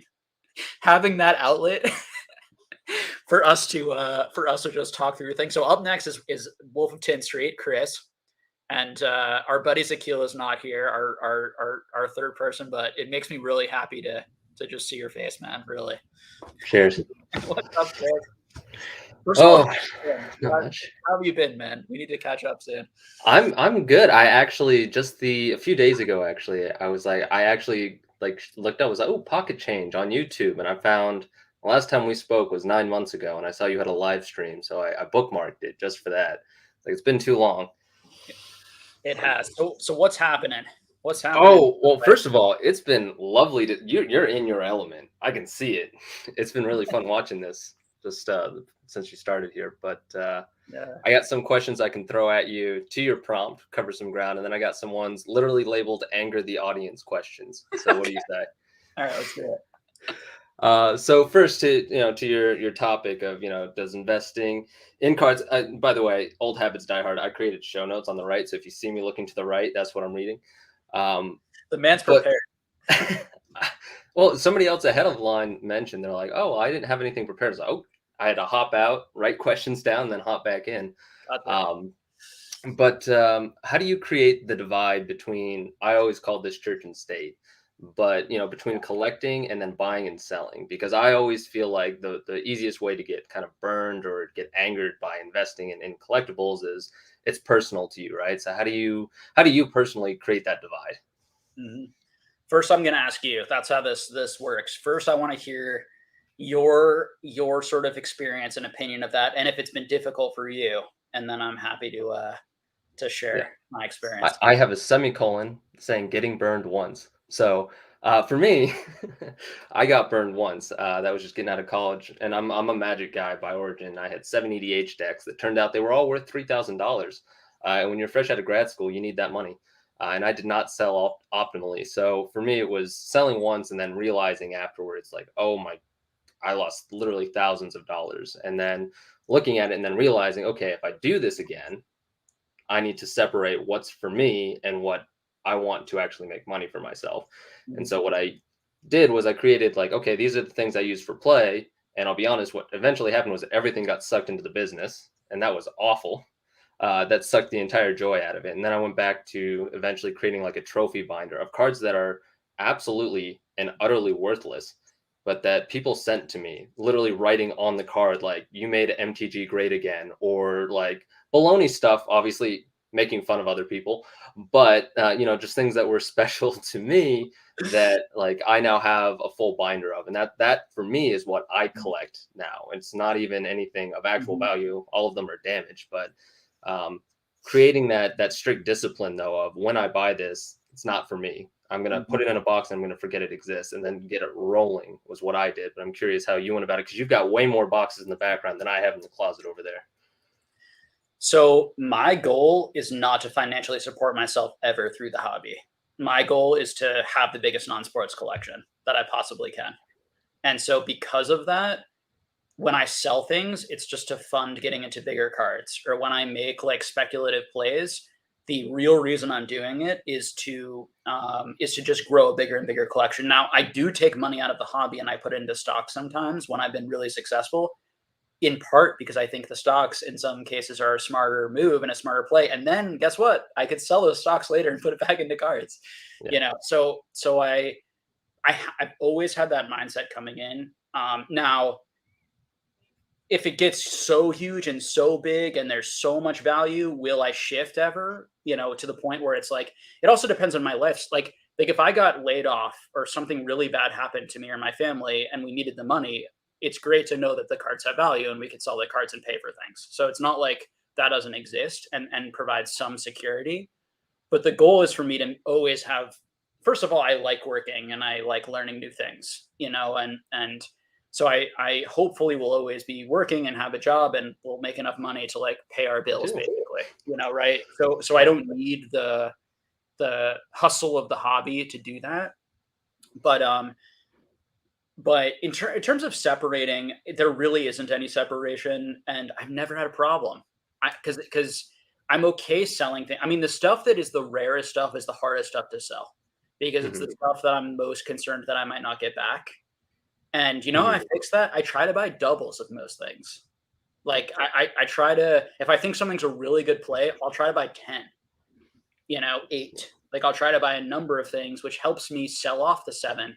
I've slowly been selling like level X's and I've slowly been selling every single thing, and I still have a lot to continue to sell, which continues to fund other sorts of things. And it's all doubles. Every card I've ever sold to anyone on here or through Instagram or wherever, it's always been a double. I've never sold the last copy I've ever owned.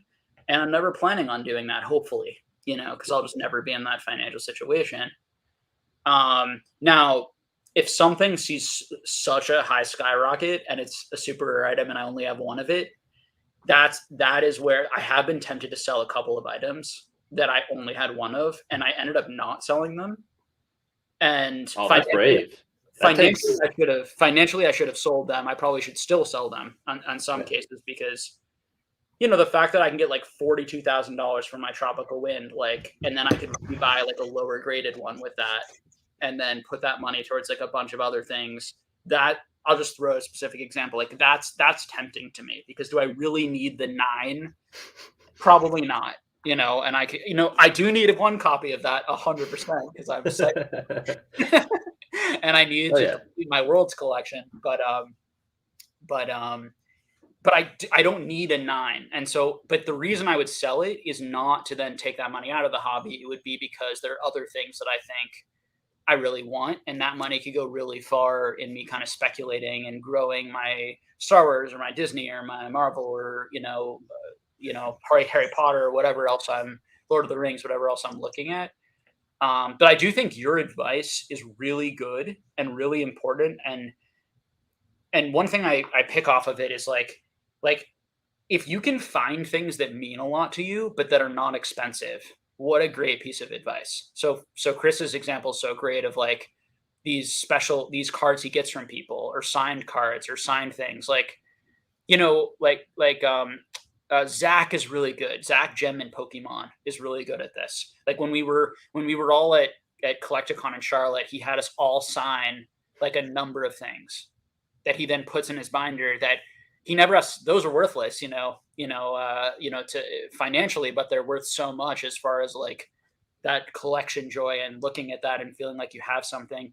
And it's like, it's hard to get, because when are we all going to be in the same place again to sign something together? I mean, there can also be that kind of cool element of like, this is a cool piece of history for me in this hobby when we all share that experience.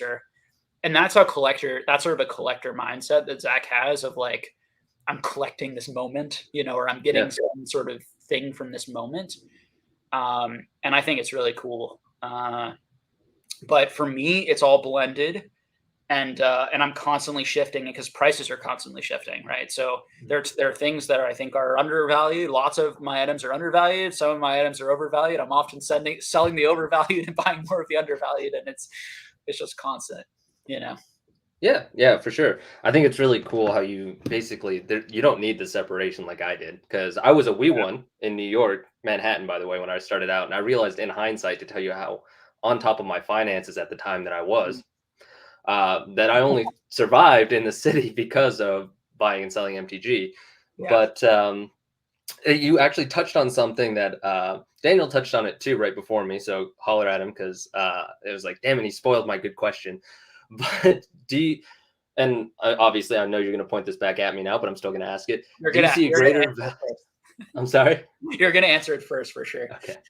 Do you see a greater value in the general education of finance that Pokemon, and I'll say collectibles to give myself a window in, can bring the community itself? And I say this bit because you touched on, you're able to sell it. I suspect that's because you have such good connections and relationships in the hobby, or the base element of just nostalgia that collectibles bring.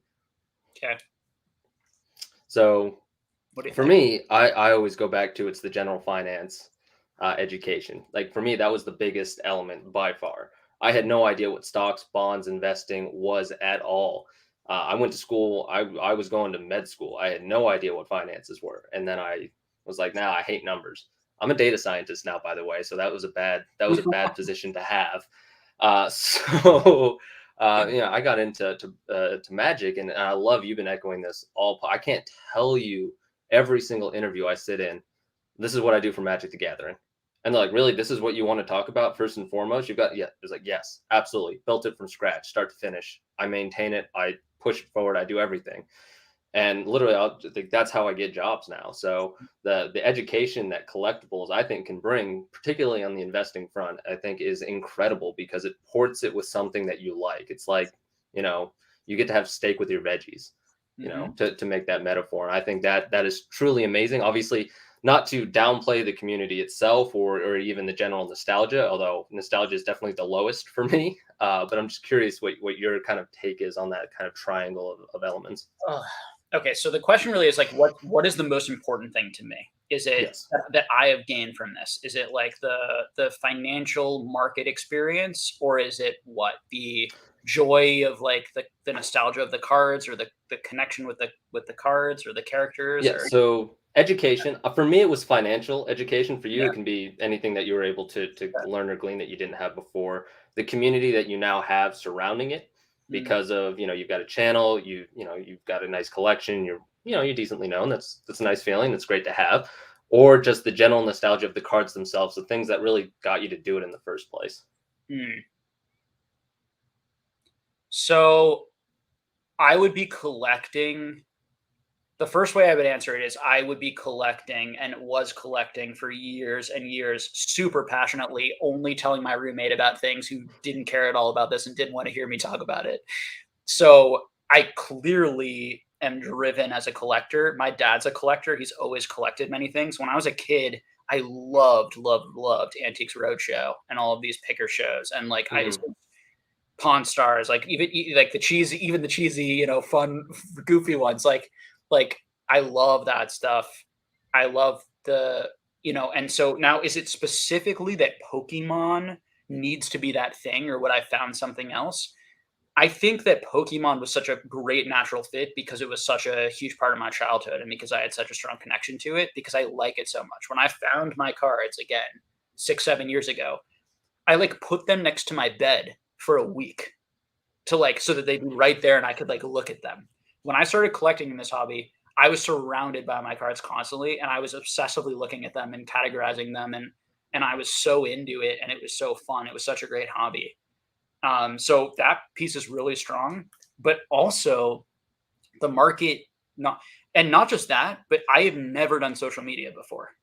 So for me, the experience of like starting a channel and running like a Patreon and starting my own business, like I've learned so much in all of those things too. It hasn't just been about like my investing market analysis research. It's also like engaging with all these people, teaching a lot of people, learning from a lot of people, right? There's like so many things that are stimulating intellectually for me and have helped me not burn out or not feel bored because like I don't like because you know it's nice to not feel bored. It's nice to feel like there's new things to achieve or new things to grow or new people to meet or new things to experience. And this provides like so many avenues for that it's something that is worth doing for 6-7 years of my life. I like that this is like 10 to 15% of my life. I feel great about that. Like I'm getting such great value out of that 10 to 15% of my time. Like such great value, you know? Yeah. But it's all of those things. I don't know if I can like pick one. I think they're both really important. I'm just here to ask hard questions. Yeah, it would. I feel like it would be dishonest to put. I feel like I'm insulting a part of me if I insulted either sort of the growth, like intellectual market part of me, or the just like I just like cool cards and Pokemon, and I just want to like look at the cards and get the cards. So yeah, both I'd say. Yeah, no, and one of the main reasons why I thought of this question was because you mentioned, you know, taking this transferable knowledge to, you know, you made a career change, and that's, by the way, congrats. That's awesome. That takes, I don't know what I can say, but that takes massive balls. I don't know. I don't have a better metaphor for that. So good for you for taking that. It's been interesting sort of like being, as I said before, like being sort of at the top of something and then switching to the bottom again. And my dad actually changed his career too. And my dad and I have similar personalities in a lot of ways. I'm not expecting to like never do therapy again. Like I think I'll do some private practice, but I want to spend a year doing something new and learning a completely different skill set of something that I think I'm really passionate and interested in, which is markets. And I find real estate kind of very interesting and fascinating and a whole new playground for me. You know, so now it's about managing sort of my card market engagement so that I'm still useful to you people, you know, and that I'm not charging people money, you know, for a Discord of someone who's checked out, you know, who isn't super engaged anymore, because that's super valuable, you know, important to me. While I also manage kind of, you know, I'm spending 6, 7, 8 hours a day right now just learning real estate and trying to like get at, you know, learn every aspect of it. So, but it's fun. I love it. Like I'm, as you can see, I'm like engaged again, you know, whereas therapy, I didn't really want to talk about it. Like it became not that, you know, not as full of life and exciting. So even though the work and the importance of that work and the people who do the work and also just healthcare in general, nurses, doctors, like everything, like you are phenomenal, and it's a huge help to society. The millions of us that do it, you know, and did it. So but it's something that it's really good, and even for your clients, It's really important to have a passionate therapist and to have someone who's really passionate about you and passionate helping you and excited to come and do that. And, you know, it's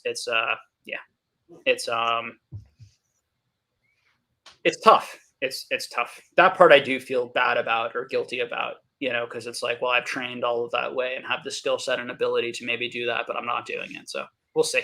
I'll probably come back to it eventually. Sorry, I'm rambling now. No, I had the exact same come to Jesus moment when I exited undergrad, and I was like, I've trained to be a doctor, and I have absolutely no tangible skill for the real world, and I was like, oh shit, I have to work harder and faster to make up for, you know, the 6 years. At that time I was shit scared that I was 6 years behind, right? And that puts I think in hindsight it's like it's a tremendous motivating factor, but it's the fear of God, right, in the moment.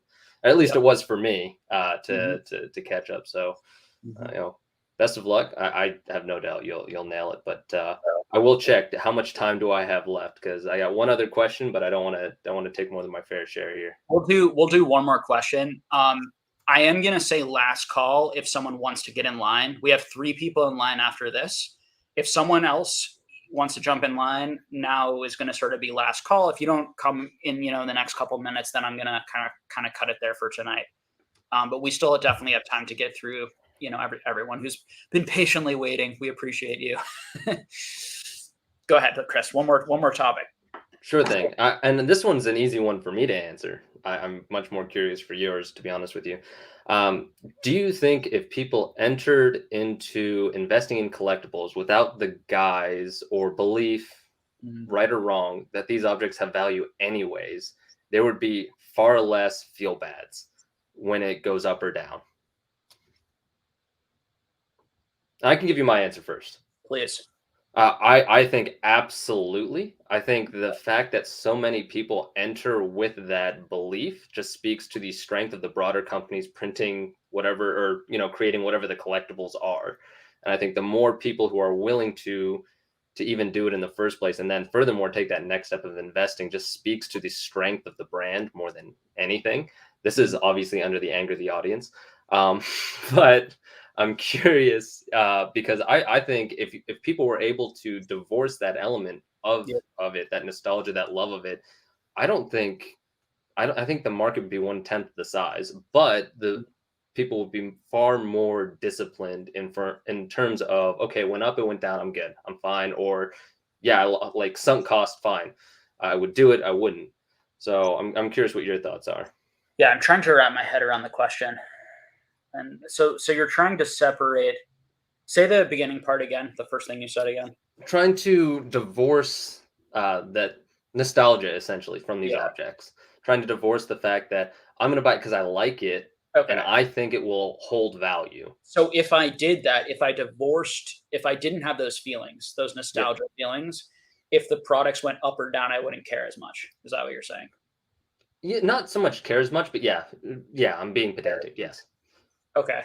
Not care as much, or what word works it better? Just wouldn't bother you as much. Like you would do it, it would go up, it would go down, but you'd be like, oh, you know what, I'm much more zen. It's an interesting idea, but I kind of feel like the caring about the nostalgia might have the opposite effect of, like, the nostalgia might have the effect of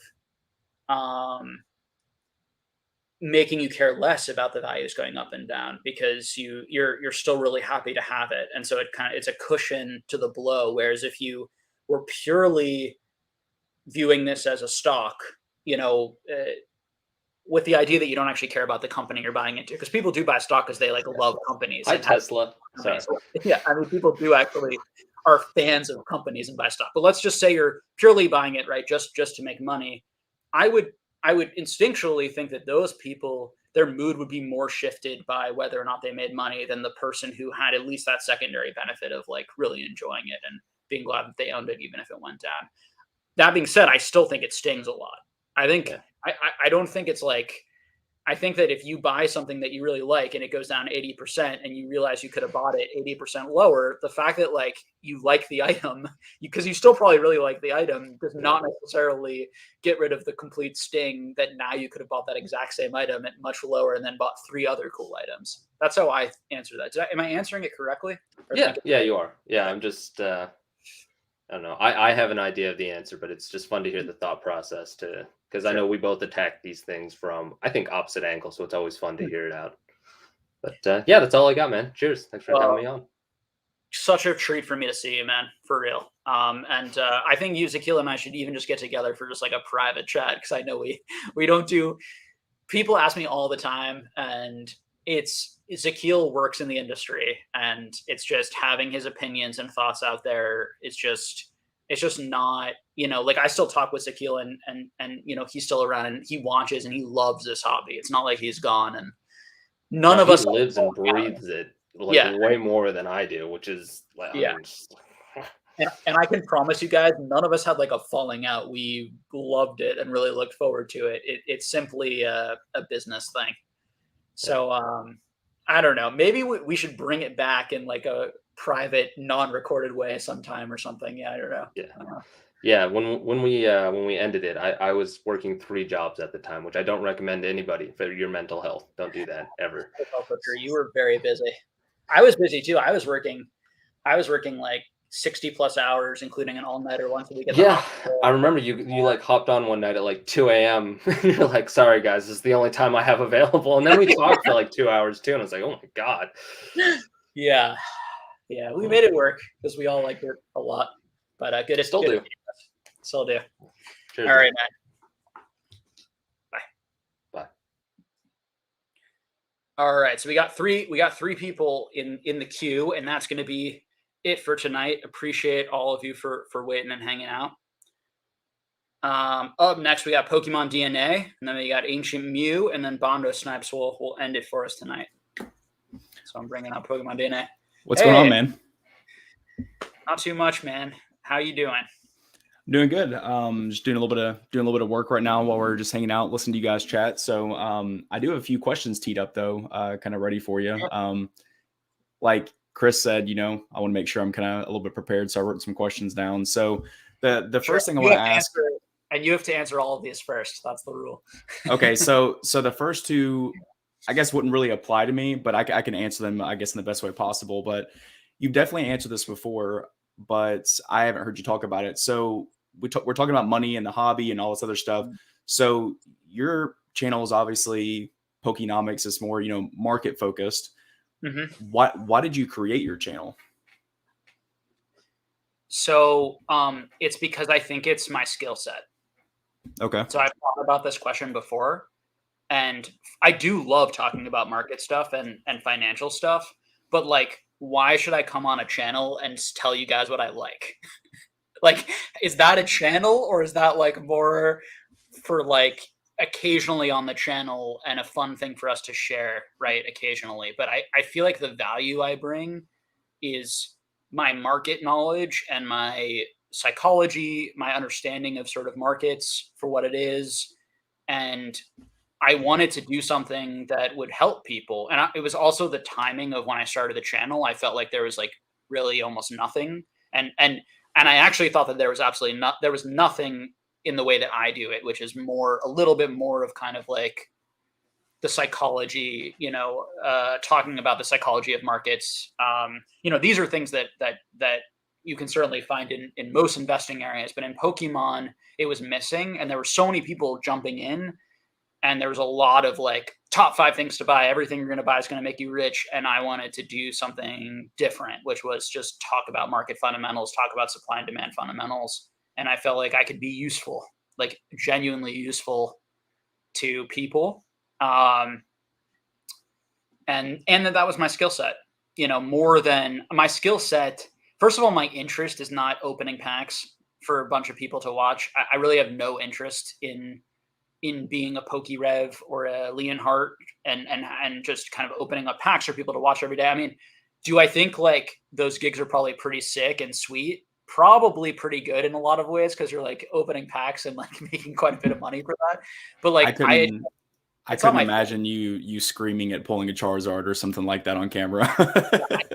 It's unlikely I have the skill set, even if I wanted to, but I certainly don't have the passion for that. Or the interest. For me, I actually like opening by myself or with friends.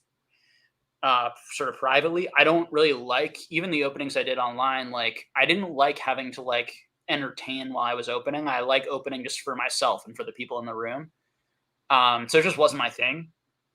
So the only real options were those two, because I don't think coming on and just, I mean, a third option could be like a storytelling channel, but I think storytelling would require a lot of work and a lot of editing skills. And I don't have any interest in editing, in case you guys haven't realized. It's extremely obvious.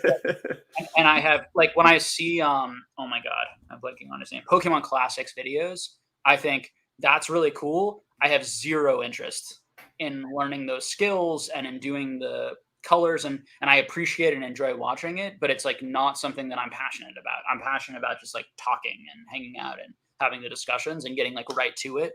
I'm not passionate about like crafting a beautiful video. There's a lot of people on YouTube who are passionate about the aesthetics of like video and about editing. And that's really cool. It's just not me. And so I wasn't going to make that type of high polished, type of stuff either. So this is just who I am. My channel is basically who I am. And, outside of it, and me trying to constantly be useful to people. Like I try to say things that are useful versus me just saying like what I like and like giving subjective opinions that then I'm worried that people are going to like take and make just financial decisions around, because like that's what I worry about. So I try to be like thoughtful with what I say, because I don't want to have a negative impact on people. I don't want people to ever watch my videos and then make a decision that they then hate. Of course that's going to happen, but I try to like minimize that as much as possible. That's my long rambled answer. Okay, cool. Yeah. So, and I asked that for a purpose. It was more or less just to kind of get a feel for, the conversation, or I guess kind of a few questions I do have to ask. So, I'm going to kind of answer the question before I ask it. So as far as investing and as far as, how I approach the hobby. First, let me ask it back to you. Okay. You asked me about my question, but I want to ask you why you chose to do your channel in the way that you're doing it, and kind of like similar sort of thing, why that type of content. Yeah. So, it really all started when I went to the pop-up shop, and it was the first, excuse me, it was the first event that I ever went to. So getting to meet like Basic and PK and Rock Pokemon and just a lot of other people that I've stayed in touch with, and intermingling, face to face versus just online. And that's kind of what tipped me into the small niche that we do have in the hobby. And it was kind of like, when I met PK, he's basically like, hey, I have this channel, we just kind of talking about stuff, and, I followed him and then got into chat, started talking to people. And then here we are down the rabbit hole. So, it's kind of awesome how it all worked out that way by meeting people in person. And then that kind of led me into the online space that we're on right now. But as far as, why I approached the channel in the way that I did, it was more or less just because I like a challenge. I know you mentioned that earlier when you were talking about you like challenging or things, and it keeps it exciting. So I had never done really any editing. I'm fairly good with computers. I've been building computers, on and off for 3 or 4 years. Cool. And as far as editing, I didn't have any experience. So I was like, never done any like video type content. So whenever I approached the space, I was like, let's figure this out. So learning the analytics and learning, different types of transitions and sound effects and how to jump cut properly and all this camera stuff. It keeps it really exciting, and it adds an ulterior or an exterior aspect to the hobby that, I never really thought I would experience by just picking up Pokemon cards, 3 years ago. Awesome. I love it when I like see channels like yours, and when I watch your videos and like a lot of other people, it just makes me so happy to see the growth and to see all of the people with different skill sets, with different interests, both kind of grow their collections as well as grow their channels, as well as grow their relationships. I love the Discord. Oh my God. What's his name? What's his Pokemon Professor name? Oak? Professor Oak. Thank you. Oh my God. I can't remember. Like Professor Oak's Discord and like the community that you guys have, and just like the friendships that you guys have built. Like it's I love jumping onto Thrifty's live and seeing like the people who want to come on and talk. Like it's just great. Such a fan. Yeah. Yeah, So yeah, thank man. you. Thank you for putting in the effort and the work, and I appreciate it. It's appreciated. Yeah, absolutely. That's a big compliment. But so to get to the questions, I know we do have some people in the queue. So Yeah. How going back to what I was saying is, how I approach the hobby is, one, I don't think I'm smart enough to speculate on specific aspects of what's going to have long-term growth. Of course, we have artificial scarcity such as pop reports and all these different factors, but I think in order to make like a really, really good gauge and speculate on what I would think to have long-term growth and potential, I would have to spend so much time and effort into this, and be like super, super engaged to where I would feel comfortable with it, because any sort of alternative asset or collectibles in and of itself is highly, highly, there's a ton of risk involved. And I know when I have heard you talk with Dan, you said that you're a lot less risky than Dan when it comes to making moves like that. So with all of that being said, how do you speculate? Like how would you go into something and say, hey, this is a good spec with all these factors between the economy and we're still in post Logan Paul boom and all these, different, things that are going on? So first, about your point about me and Dan. So overall, I'm much more risky than Dan. What I do is far more financially risky than Dan, because I'm investing long term and I'm trying to build a really large collection, and Dan is constantly flipping and selling everything. And so although his decision making on a day-to-day basis, he does things that I think are unnecessary risks and like I wouldn't do, but it's a very different short-term mindset where he's getting rid of it very quickly, which mitigates sort of his risk. If I were to do some of the stuff that he would do and hold it for a really long time, it wouldn't make any sense.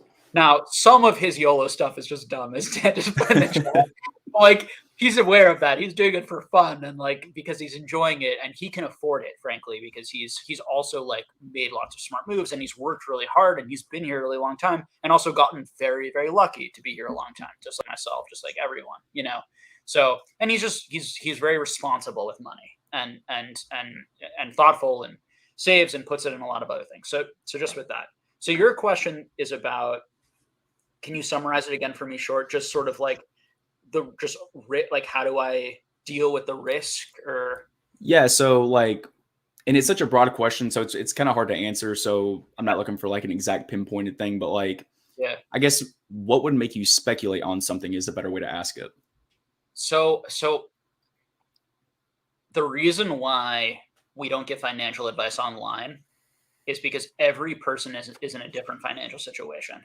And so my financial situation and what I'm comfortable speculating on is going to be different than everyone's here. And it depends on your risk tolerance, depends on the amount of money you have.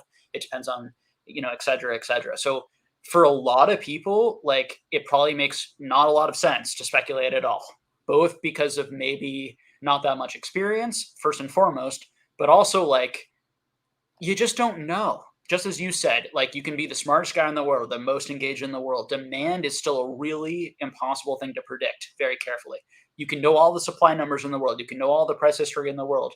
But to predict like how popular Pokemon's going to be in 5 to 10 years, and to predict what the Pokemon company is going to do, and to predict how much they're going to reprint or do different sets, to predict where the world is going to be. Are people going to be interested in cards? Are people going to just be more interested in being online and collecting things online? Like, no one can predict those things. And so you have to be, if you're speculating, you have to understand that all of that is risk, and all of that, you have to be humble enough, just as you are, to say, I don't know how to predict that. Now, that doesn't mean that we have to completely give up and say demand is just random. Because I do see people in the hobby sometimes saying things like, it's all just random. So it's almost like credence to like not be thoughtful in purchases. And I hear people saying things like, don't overthink things. It's like, well, yes, if you're thinking in circles, but like a lot of people should probably think a little more sometimes about some things. So a little bit of a rude thing to say, but it's, so for with demand, you're thinking about like, IPs, right? You can think about how big the IP is, how much they're currently selling. Now, what can you not predict? You cannot predict. It's very difficult to predict like how kids are engaging with this product. One thing that I think a lot of people who are very bullish on assume is that kids today feel similarly to the way we felt, to my generation felt as we were kids. Pokemon was such a phenomenon to my generation that it is possible that no one will ever love Pokemon cards nearly as much as my generation. And so this idea that multiple generations like are going to be super into Pokemon cards could be hopeful thinking. Now, do I think it's ludicrous to imagine? No. And do I think a lot of kids collect what their parents are super passionate about and it's a fun family thing? And could I see that happen in fairly mass? I absolutely could. I think there are reasons to be very bullish on those things and optimistic and take them seriously. I just think there's also reasons to, to hedge. And you have to, as an individual out there, decide what your current financial situation is and how risky you want to be and how confident you are. That's a very personal decision. Yeah, absolutely. And again, it also has to go like how much you love this stuff. Like for me, if all my cards remain the same value forever, I would continue buying all my cards and completing sets. I would probably buy less. I wouldn't buy doubles anymore. Like if I knew for a fact that I couldn't like speculate and make money to then put into higher cards, I would just buy all the cards I'm currently buying, which is not doubles, but your question is sort of like, why have I had success or whatever? So the reason, well, and, Pokemon, and before you answer that, like a sub question I had was like, and I just more or less wanted like a percentage, but like how many of your speculations are actually successful? Honestly, every single one has been successful. Okay. And I know it's crazy, and I swear to you guys, I would make a video if I buy something and it goes down, and my new speculations might be wrong, particularly because the hobbies might shift. For example, Star Wars, although I've been right so far when I started, the things I'm buying right now at quite a bit higher prices, I am not like super confident that it's going to sustain itself and go up and be super valuable for a variety of reasons that I could talk about.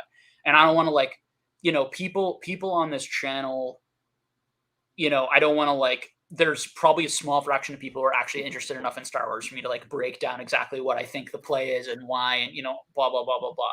But everything else has been from slightly successful to very successful. I would say from, 20 to 30% gains to, 30,000% gain, like just insane multiples. Now, part of it is because I always buy where the interest and the demand and the hype, I buy before the hype and before everything moved. And I did it during a time where that just happened to work because people moved from one thing to the next. And I was always there first before the move happened. And I always bought a ton of it. And I always bought the very best stuff right before. And I had more money than like almost everyone else in each thing I did. So I was able to buy like 20% of the whole market, 10%, 15% of like, of the cards that existed in certain things. Right. So it's now, do I think that is tonight's topic more or less is, do we like that Jake bought 20% of the market share of our items now that are at a higher price? Well, yeah, I mean, definitely me buying things impacted prices to some extent, but I think very marginally because I actually bought everything at around the same price. I set a target and I buy everything below that. And then once it starts moving up, I move to the next thing. That tends to be how I always did things. It worked extremely well, but is it repeatable? I don't know. Like how much of that, how much of my success has just been because of the boom and that I happen to be clearly what I did was the best way to optimize. Like what I did, I have zero doubt that I like optimized extremely well the past 2 years and that I did as pretty much as well as I could have done. Right. But do I think if you started doing what I was doing, it would even be possible? Like going into like what else is there? I mean, honestly, like there are probably some plays in Lord of the Rings right now. I think Star Wars still has some potential room to grow, but it's more and more risky the farther we go down. Like the smaller the IP, the less popular the card game, you're just becoming more and more risky. And the fact that the economy is completely shifted and changed. Like now we're not in an economy where people are super bullish on everything and buying everything, and there's all this money, flying around. We're experiencing inflation, we're experiencing market negativity, we're experiencing anxiety, we're experiencing people losing 30, 20, 15% of their stock portfolio, 60% of their crypto portfolio. And although this last month we've gotten some very mild, decent good news on inflation, we've gotten a number of good earnings reports, and we've seen the stock market really rally in the past month. It could be a bear market rally. We don't really know what's going to happen. And so those broader economic factors are so important, and they're so beyond you and me ever understanding or predicting what's going to happen, that it's just sort of like, I think if you want to make money, you should probably copy what I do, but so much of it is going to depend on if you want to make money investing and speculating. Now, the other thing is the sort of flipping, and I do that too. The flipping stuff that Dan does is the much more safe, repeatable thing, and you can do that in any market. The market doesn't need to go up. You can continue to do that. And it's really just about buying below market and then selling at market, basically. And you're just sort of repeating that over and over again. To buy something at $30 that in 6 months is going to be $1,000 because the attention is going to start to move there and people are going to start to realize it's really cool. That's the stuff I love to do, right? But like, is that going to continue to happen? Am I going to continue to find different things? Probably not. I think it's going to run out. And I think it's already mostly run out. Will there be times in the future? Sorry, I'm going on and on and on. But will there be times in the future where there are opportunities to do that again? Yes. The worry though is that there's so many people into this right now. I think we're equally likely to like lose people in just the card hobby over the next 3-4 years than we are to like somehow gain a lot more people all of a sudden. I'm not really sure exactly what the catalyst would be for that. And I think that in 5 to 10 to 15 years, we might see people like not that into cards again. And then what you're going to see is you're going to see like Sword and Shield being, and these, you're going to start to see these markets that were really hot and so printed to sort of that hot, huge amount. You're going to see those get crushed potentially because, and the better, rarer stuff or whatever, like isn't going to do great in that situation, but it will retain some value for sure. And there'll be some sort of collector interest. That's what happened in sports and in comics, right? You saw just basically like, you can go out like even today and you can get like complete sets of like 1980s baseball for like $5, $10, $15, all these years later, despite multiple booms. So 2 things. One, will there be more booms in the future? Probably. This is probably not the biggest the card hobby will ever be on planet Earth. Let's hope not. And I want to play devil's advocate super quick on that. So, and this once again, obviously is just complete speculation, but yeah. What draws concern for like the next big boom? Because the most common one I hear is the 30th anniversary. What are they going to do for the 30th anniversary? Are they going to redo a celebrations? Are we going to have another, Logan Paul boom? And you mentioned like what would be the catalyst for something like that. And my thinking is if we look back, a lot of people, I don't want to get into why the boom happened because, everybody knows that it's been, it's beating a dead horse and all the stars align perfectly. But if we look back at the 30th anniversary, the people who were in the hobby in 1999 to 2000, we speed it up 5 years. 2005, we're in the EX era where Pokemon was at pretty much an all-time low. So if you're looking for people who are going to get excited about the hobby again, the question I would have would be, why didn't they get excited whenever, COVID and all that stuff happened? And if they did get into it and they're no longer in the hobby and they're looking to re-enter the hobby, one, they're going to be more educated because they've already been burned and that's why they left the hobby. And then 2 is how many more people would, get into that boom or, the 30th anniversary that, would it have a significant impact? Because obviously every single day people are entering and people are leaving the hobby at really, really fast rate. And it seems right now more people are leaving than are entering. So it's a matter of, like you said, finding that catalyst, but will that catalyst bring in enough people to actually affect and shift markets? I personally don't think so. And so the smaller the market, the easier that is to happen. So for example, if you're buying a 1-of-1 Star Wars card, the market for cards could have, and that card could go up 10x in the next 5 years if that card becomes more notoriety and more people see it and know about it, and more Pokemon collectors and other people are into it. But for Pokemon cards, particularly mass-produced stuff, it needs more people because everyone's already aware of it, or the vast majority of people are already aware of it. And so that's why I talk so much about the importance of like the influencers and everyone is aware of it and talking about it and enjoying it the most. You're going to need more new people or those people to continue to spend more money over time. But if you have an item that is yet to be discovered that's really cool, that you think if more people discovered, that would be the catalyst. The catalyst would be this undiscovered item becomes discovered, not some fundamental shift in the card hobby that there are way more people now in cards. Does that make sense? So yeah, absolutely, and I agree.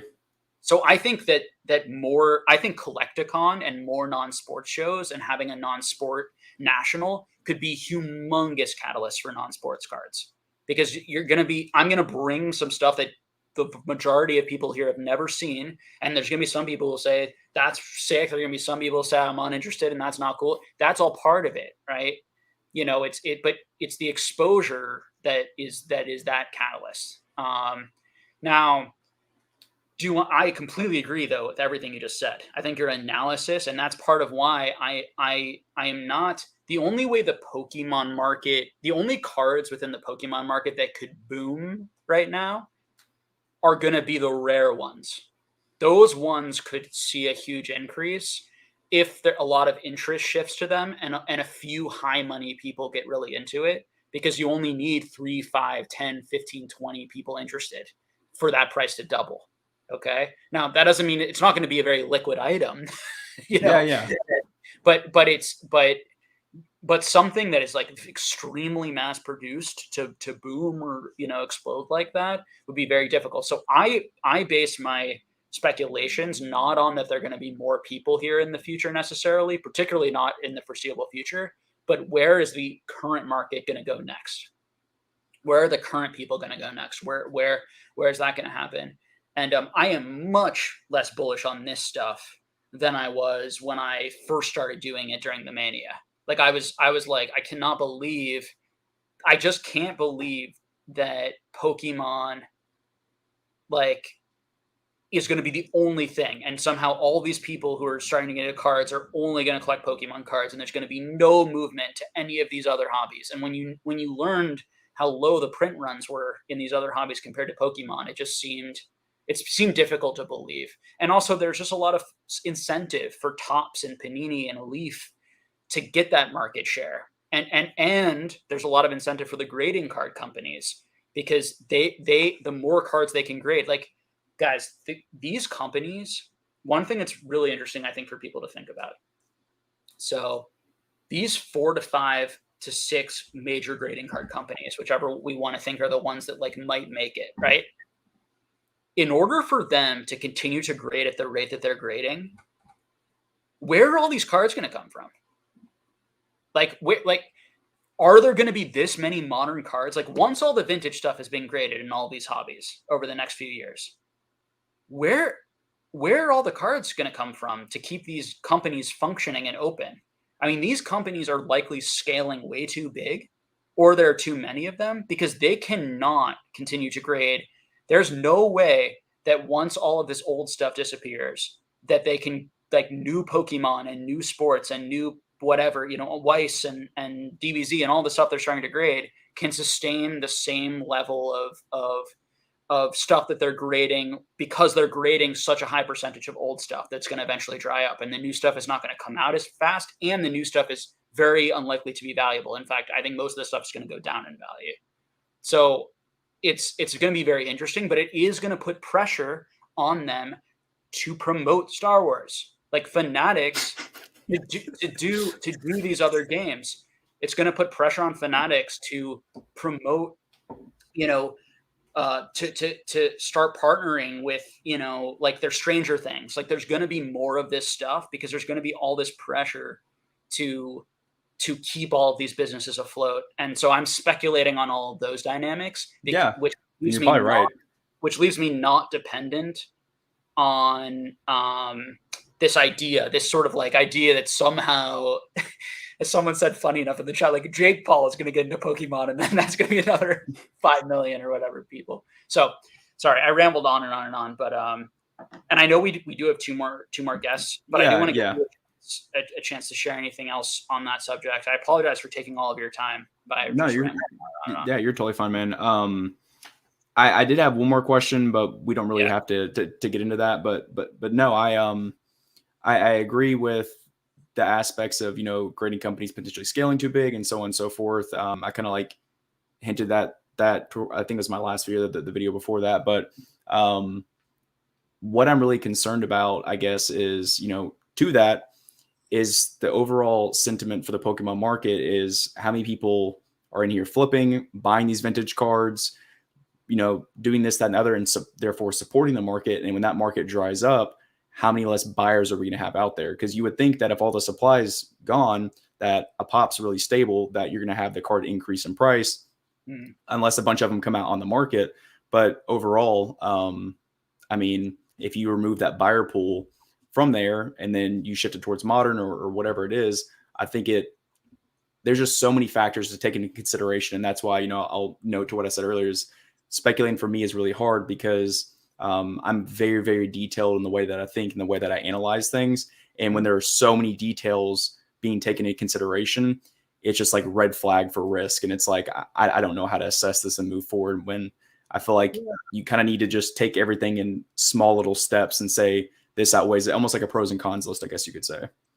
That's what I do. And definitely don't sell yourself short because like maybe you should have a little bit more faith in your analysis than you do, but humility is extremely important. And I 100% agree with what you're saying that if I had to put like odds of this working out, I don't know where I'd put it, but it's probably not worth it financially. I probably should instead, if I'm just speaking financially, be going more heavy into like the real estate and the stock stuff I'm doing. It's part of why I'm buying stocks, you know, and certainly holding the stocks that I have. But I love this stuff. So part of the equation for me is fun. It's so fun to do it. And that's really part of the topic of tonight. Like, it's so fun to do all that stuff that I'm willing to take quite more of a risk. And I'm willing to hold these items and be like, well, nobody likes these and I'm stuck with them, you know, or whatever, like, you know, and it'll be a hilarious journey if the card market completely just folds and all this value. And how will I feel? I think about that sometimes, like in a few years from now, all of this leaves, everyone just moves on. There's no interest in any of this stuff. And I had an opportunity to sell, you know, and have this money that I could put into something else. Like, how will I feel about that? And it's just a risk I'm willing to take. Like, I'll feel okay. I mean, it will be a sucky outcome, obviously, but it'll be a situation where I'm not relying on this to pay my bills. And it was a great experience and a super interesting experience. And at the end of the day, I think experiences, as long as it doesn't like destroy your physiological, this is how I think of human beings, your physiological needs are the most important thing, way more than your self-actualization or your friendships. Like, you have to like make enough money and put yourself in a situation where like you're safe and you have like a house and you're comfortable and like these types of things. It's like 100%. Like, you really have to like prioritize that. And that is your responsibility. Like, I'm very serious about that for yourself, for your family, for these types of things. But then once you get beyond that, it's so fun to like the idea of like losing all of the money, it would be okay, or the value, because I probably am going to learn so much. And it's going to be such an interesting experience that it's probably going to be worth it all on the experience side and the learning side, or at least worth a decent amount. Now, would I love to just gain a lot of experience and also like have it retain value and also for this to continue to be fun for everyone? Of course. But it's why I try to say in my analysis a lot that like, I'm hopeful about a lot of this stuff, but that's not a analysis. Like, we have to separate the fact that we want this stuff to be valuable and we want other people to like it from the truth, which is that like that may not happen and people here might lose interest over time, et cetera, et cetera. So it's just being aware of that. Yeah. Well, I don't want to hold up any more time for people in the queue. And then I want to say one thing before I bounce out of here. the DBZ Art Box Series 2 that you showed off a while ago. Mhm. I think those cards are really cool. I have a lot of nostalgia for DBZ. So I got those cards, and PSA, this is a whole different side topic, but they actually just turned my 18 submission and shipped it back to me 2 days ago. They turned it in 3 weeks, which is pretty crazy for my $18. But I have a full complete set of the gold foil subset. So I'm going to display them up on my wall. I got a display coming, so I'm really excited to have that. Sweet. I can't wait to see them. That'll be awesome. I love seeing that stuff. It makes me really happy that you like it. Those cards are so cool. Yeah, those cards are so cool. So thanks for sharing that. But anyways, yeah, I appreciate it, Jake. Thanks. Appreciate you. Have a good night. Okay, so we got Ancient Mew and Bono Snipes to end us off. We got Ancient Mew here. How's it going? Hey man, thank you for having me. Thanks for coming on. I like the way around. You're able to be here, but we still don't know what you look like. A very, very clever way of solving that Thank issue. you.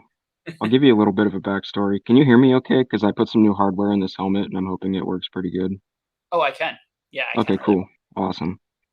So I got in '99, like everyone else. I played all the Game Boy Color games. I got out at Team Rocket Returns. That was what, 2003 or 4? I don't even know offhand the I year. want to say 3. Maybe it was 4. I feel like it must have been earlier because I feel like that's when EX era started. Now I don't know. Something Who like cares? that. Yeah, who cares? But I stumbled upon Leonhardt, and that got me back in. Yeah. And that was about before Battle Styles. And I saw that sleeping Tyranitar, and dude, I wanted that thing so bad. So I opened 3 booster boxes, a ton of other product. I never pulled it, so I was irritated. So then I bought like 20 of them.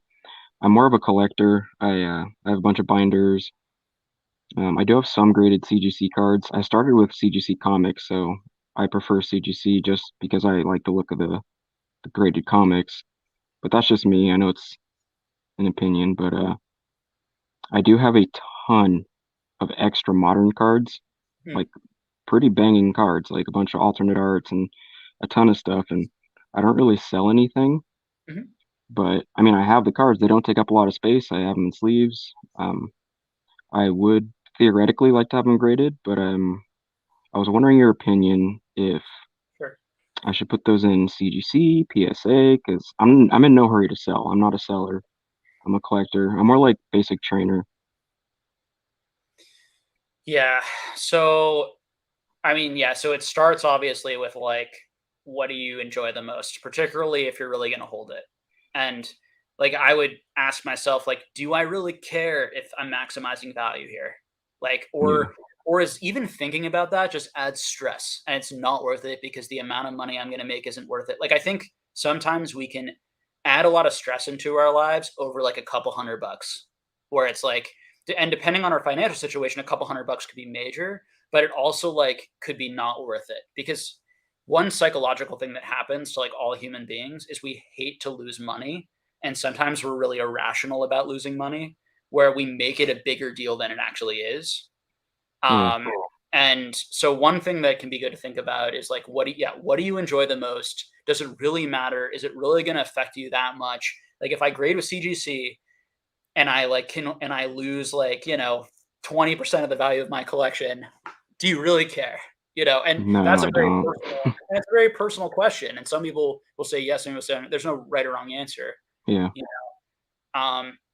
So when you ask me that, that's sort of my initial response is like, now how to maximize money. If you're asking me like, what would I do if I were in your situation? If I had, this is what I would do. This is exactly what I would do.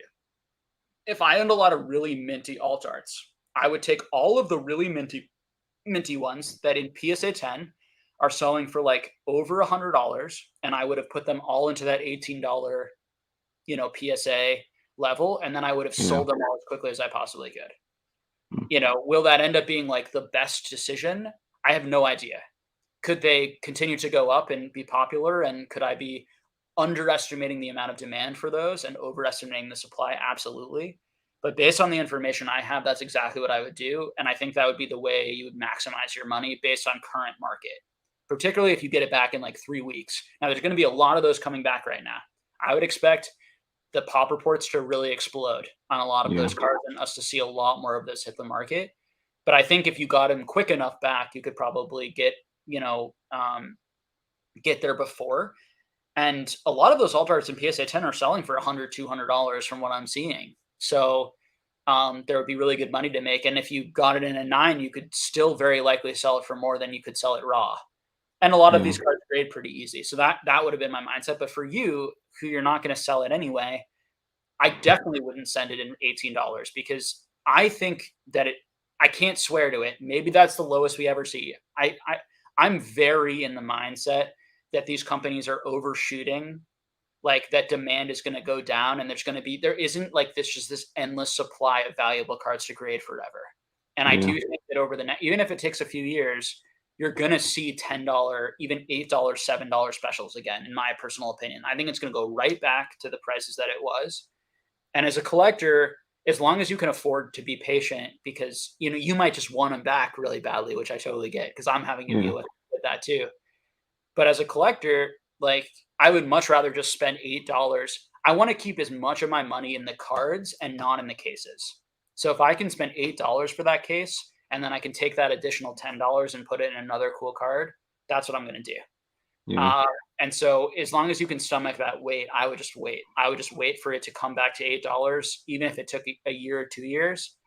But that's a personal decision too. For other people, it's better. They just want it now, and they're willing to pay that extra $10.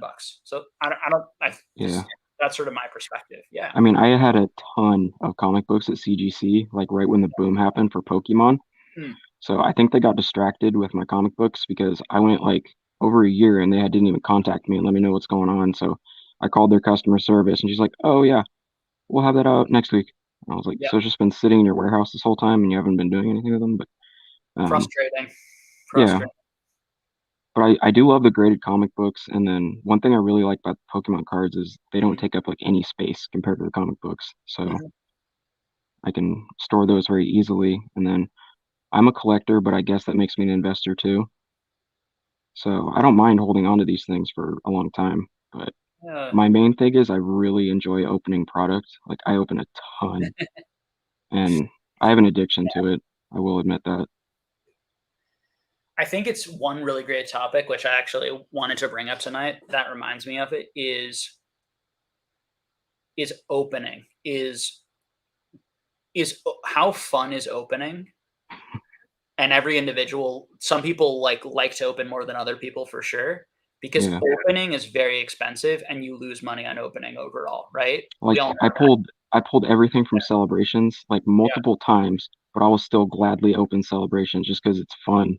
I really enjoy pulling all those good cards. But and so part of, and I think it relates to the question tonight that we're asking, part of what can be frustrating or difficult is sort of like I really just want to open stuff for fun, but I feel guilty that I'm losing money. Like this is a conversation I'll have with people, right? And I really feel like it goes back to what I was saying before, Ancient Mew, that like if you can afford it, like and you're having fun, stop thinking about it as an investment and just have a good time. Let yourself enjoy yourself. Open the product as an experience, like you're going to the movies or like you're going out to dinner. Now, what I don't like is people who feel like opening is like an investment. Like there are people who like try to make money gambling. Like people try, like they go to the casino with the mindset of like, I want to make money. I go to the casino with the mindset of like, I'm very likely going to lose every single thing I bring in here. You just want that adrenaline rush. Yeah, and that's just part of it, right? And so if you have that attitude with opening product, you probably, that'll help, I think, with some of the addictive elements or the danger. Because I think part of the rationalization that I think people use on these break channels is like, I'm going to hit that big super fractor or that big 1/1 or that big in Pokemon, that big alt art or that big and then it's going to grade a 10 and then I'm going to make money. It's a rationalization to spend a lot more money than they should probably in some instances. Yeah. So what I would do and what I try to do is I try and like earn, sometimes I try to earn by selling some cards. I like earn my privilege of like opening up some product almost but you also might work a job or, where you treat yourself, you know what I mean? So and again, everyone's gonna have their own opinion, but I think that if you love opening a product, you know, that's great, and you just need to sort of figure out a way to manage it where it's fun. But I heard you say that you feel like you're a little addicted, which to me implies some negative feelings around it. That it's like there's maybe a little shame around I'm opening too much, or I'm a little bit worried about it. I think when you get into that sort of mindset or that space, it's good to try and like work on the self discipline, right? So the self discipline may look like I'm going to open only one product a month or one product a week. And I'm going to do it with like my best friends in the hobby. I'm going to celebrate it. Like it's going to be a fun celebration rather than like a thing I'm ashamed about. Like I'm going to do it in a social, fun way. Just Me and my girl open packs together, and it's a lot of fun. But I put a budget on myself. I'll only spend like, let's say, $400 a month, and then I've mostly been trying to buy singles now for my binder, just to avoid, because I know the pull rates are pretty bad, but it does feel really good when you pull a good card. But yeah, it's just about spending within your budget, right? And then you have to decide, is that fun of opening worth the fact that you have less expensive cards or a less expensive collection? Because the truth is, you would have a more expensive collection, or you'd be further potentially in your collection goals if you didn't open any product. This is something that I debate with myself all the time because I like to open, but I also have these like really ambitious collection goals. So I'm constantly like, I don't like opening things a lot because to me it's not worth it, because I would rather put it into cards, to more cards. But that's a personal decision for you and for everyone else, you know. That's true. I do really like the video games also. And then I was gonna mention, I actually found your channel through Poke Knowledge when you were on his channel. Nice. And then I've really grown to enjoy your channel. Oh, appreciate that, man. It's good stuff, man. Thank you. Really appreciate that. And thank you so much for hanging out. You're a name that I know extremely well, and it puts a smile on my face when I see Ancient Mew. You're always greeting me and other people, so we appreciate you. Thank you. I know I can get spicy sometimes in the chats, but it's just how I'm feeling that day, and I love the YouTube content. I'm always on YouTube. You know, as Rudy says sometimes, which is true, like, you know, sometimes, you know, some of the spiciness comes from just caring, right? It's like when the spiciness stops, it means no one cares anymore. You know? So I think there's some truth to that. So, all right. Debating whether or not to open my UPC. Every day I struggle with that. So I want to put it in like a safety deposit box or something, and then just kind of. Yes, if you putting the stuff away from you, if it's an investment and you want to resell it someday, is definitely a good move. Well, thank you for having me on, man. I appreciate it. Appreciate you taking the time. Have a good night. Of course. You too. Bye. Okay, so we got our last person tonight. Last but certainly not least. Before I bring you on, really appreciate everyone. I am running out of steam. I'm going to do, let's do like 10 to 15 more minutes, Bondo. And then I am going to call it a night. But really appreciate everyone and everyone who waited. And I just love talking to all of you guys. I hope everyone in the chat really enjoyed just hearing a lot of different voices tonight. All right. Bondo, how we doing? Good. How are you? Can you hear me? I can. Awesome. Well, so far everything has been great listening to. Really enjoyed it. I was driving home from work. It always seems when I'm leaving work that this is going on, and I'm like, oh crap, I gotta get home.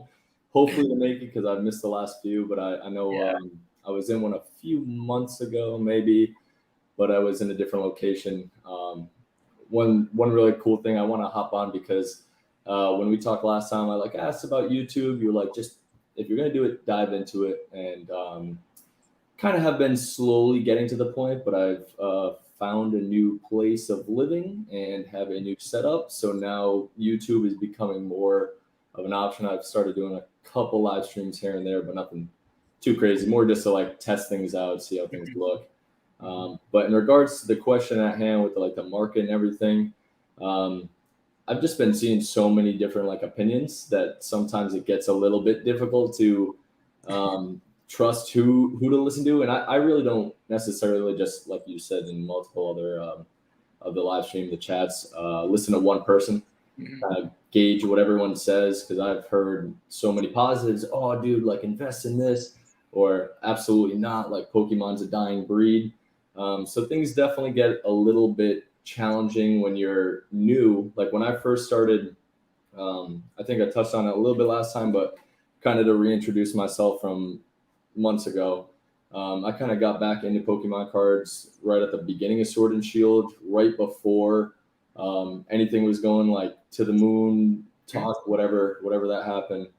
And I was like, oh, let me go to Target. Like they have Pokemon cards. Oh, I used to get this when I was a kid, or GameStop, get it as a kid. So I grab a few packs. And then with time, things started not being on the shelf, and I go to my games and hey, what's going on? Like, you guys haven't had cards for like the last 4 weeks. Oh yeah, we have people just coming in and buying it. So I kind of was going through a lot of like, how do I get back into the hobby at a way of not just like buying off of either scalpers or online. So I definitely started slow, but with the last few months, like I've really dove into listening to all the YouTube content, listening into chats, reading chats, kind of seeing that. I joined the Discord, things along those lines where I can kind of position myself to understand what I'm buying more and more comfortable buying going forward. A lot of the talk obviously is like, oh, like the investment, like if you buy this now, is it going to be worth 2x your money in 2 years? Like it's also, it's like something I would love to have all my cards that I'm buying right now just go to the moon, and great, they have more value. But I've started trying to dedicate more of my time to things I really enjoy. So I've seen some people talking in the chat talking about like, oh, like opening versus buying singles. And for a couple months, and like I would say like between Evolving Skies to Brilliant Stars, like the end of Brilliant Stars, I was buying way too much packs. Like every Wednesday around me, they have the Target restocks. I would go in there. I'm like, oh, I'll just grab these. Not a big deal. Like it's not too much money. But then when I started like taking a step back and realizing I'm opening a lot of product, maybe not really pulling too much value. Is it that much fun to me? Like I still get a kick out of it, and I'll still open stuff, but like I get smoked so often when it comes to opening product that I've really started to push away from that and push more into buying singles, buying things I like. One of the questions I did have for you, just because like I've been noticing it with some of the trends of things I've been buying and even selling, like whether it be Pokemon or other TCGs, other collectibles, have you ever found yourself where you like you weren't really necessarily into it, you didn't like it at first, and then from maybe seeing more of it, getting more opinions from other people, started getting more of a appreciation for that either card or that type of era or something along those lines? And how has that affected your maybe your buying or your future thought for when you're going into buying things?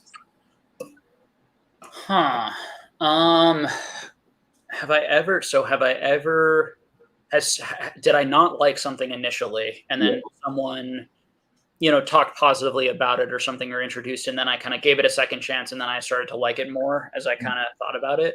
Maybe not even like somebody else talking about it, but more maybe you did more research on it and you started saying, oh, I kind of like this, let me get one for myself, and then the rabbit hole kind of go into it. It's funny, I just have always liked all Pokemon cards pretty much. Pokemon, like it was never like I don't really like that, and then over time I grew fond. I mean, I'm trying to think. I kind of liked everything, every era. There were some things that I definitely gravitated towards more. I'm trying to think if I ever sort of like, it took me a while to appreciate. Maybe like, actually I have a decent one. Topps Pokemon. Okay. So I did not really like it. Was particularly drawn to it. And then as I saw it more, I like began to like the Chrome. I began to like it a little bit more. So that could be an example of a decent one. Now, outside of Pokemon, I have some good ones. Okay. So I used to only collect like animated drawing imaginations of things. So for example, like a lot of the Star Wars cards I'm buying, some of them are sort of like animated drawing, but a lot of them are just like, like the character from the movie basically on the card with some animation or something in the background. And there was a time when I didn't like any of them, where I didn't like that, and I was just looking for, particularly when I did like Lord of the Rings, I went actually to like Middle Earth, which is this sort of old product that was like all hand drawn, sort of imagining. I still love it. I think it has amazing art. Versus like the LOTR stuff or like the more modern stuff that has like the top stuff that has autographs. But now I've actually gained an appreciation for some of that modern stuff and the movie stuff that I just didn't have at all before. Interestingly, like now I enjoy it. Now I still definitely enjoy the stuff I used to enjoy. It hasn't been like I've shifted there, but that's a good example of exactly what you're talking about. I think it just came from starting to collect it a little. It's interesting, like when you hate something, like, or you think you're not going to like something, when you start to collect it and start to build the set, you might shift your opinion. And that very much happened to me with this stuff. It was like, I'm not sure how much I love it. And then as I started buying more of it, I started to love it more and more and more. And yeah. Yeah. I guess I'll talk on my behalf.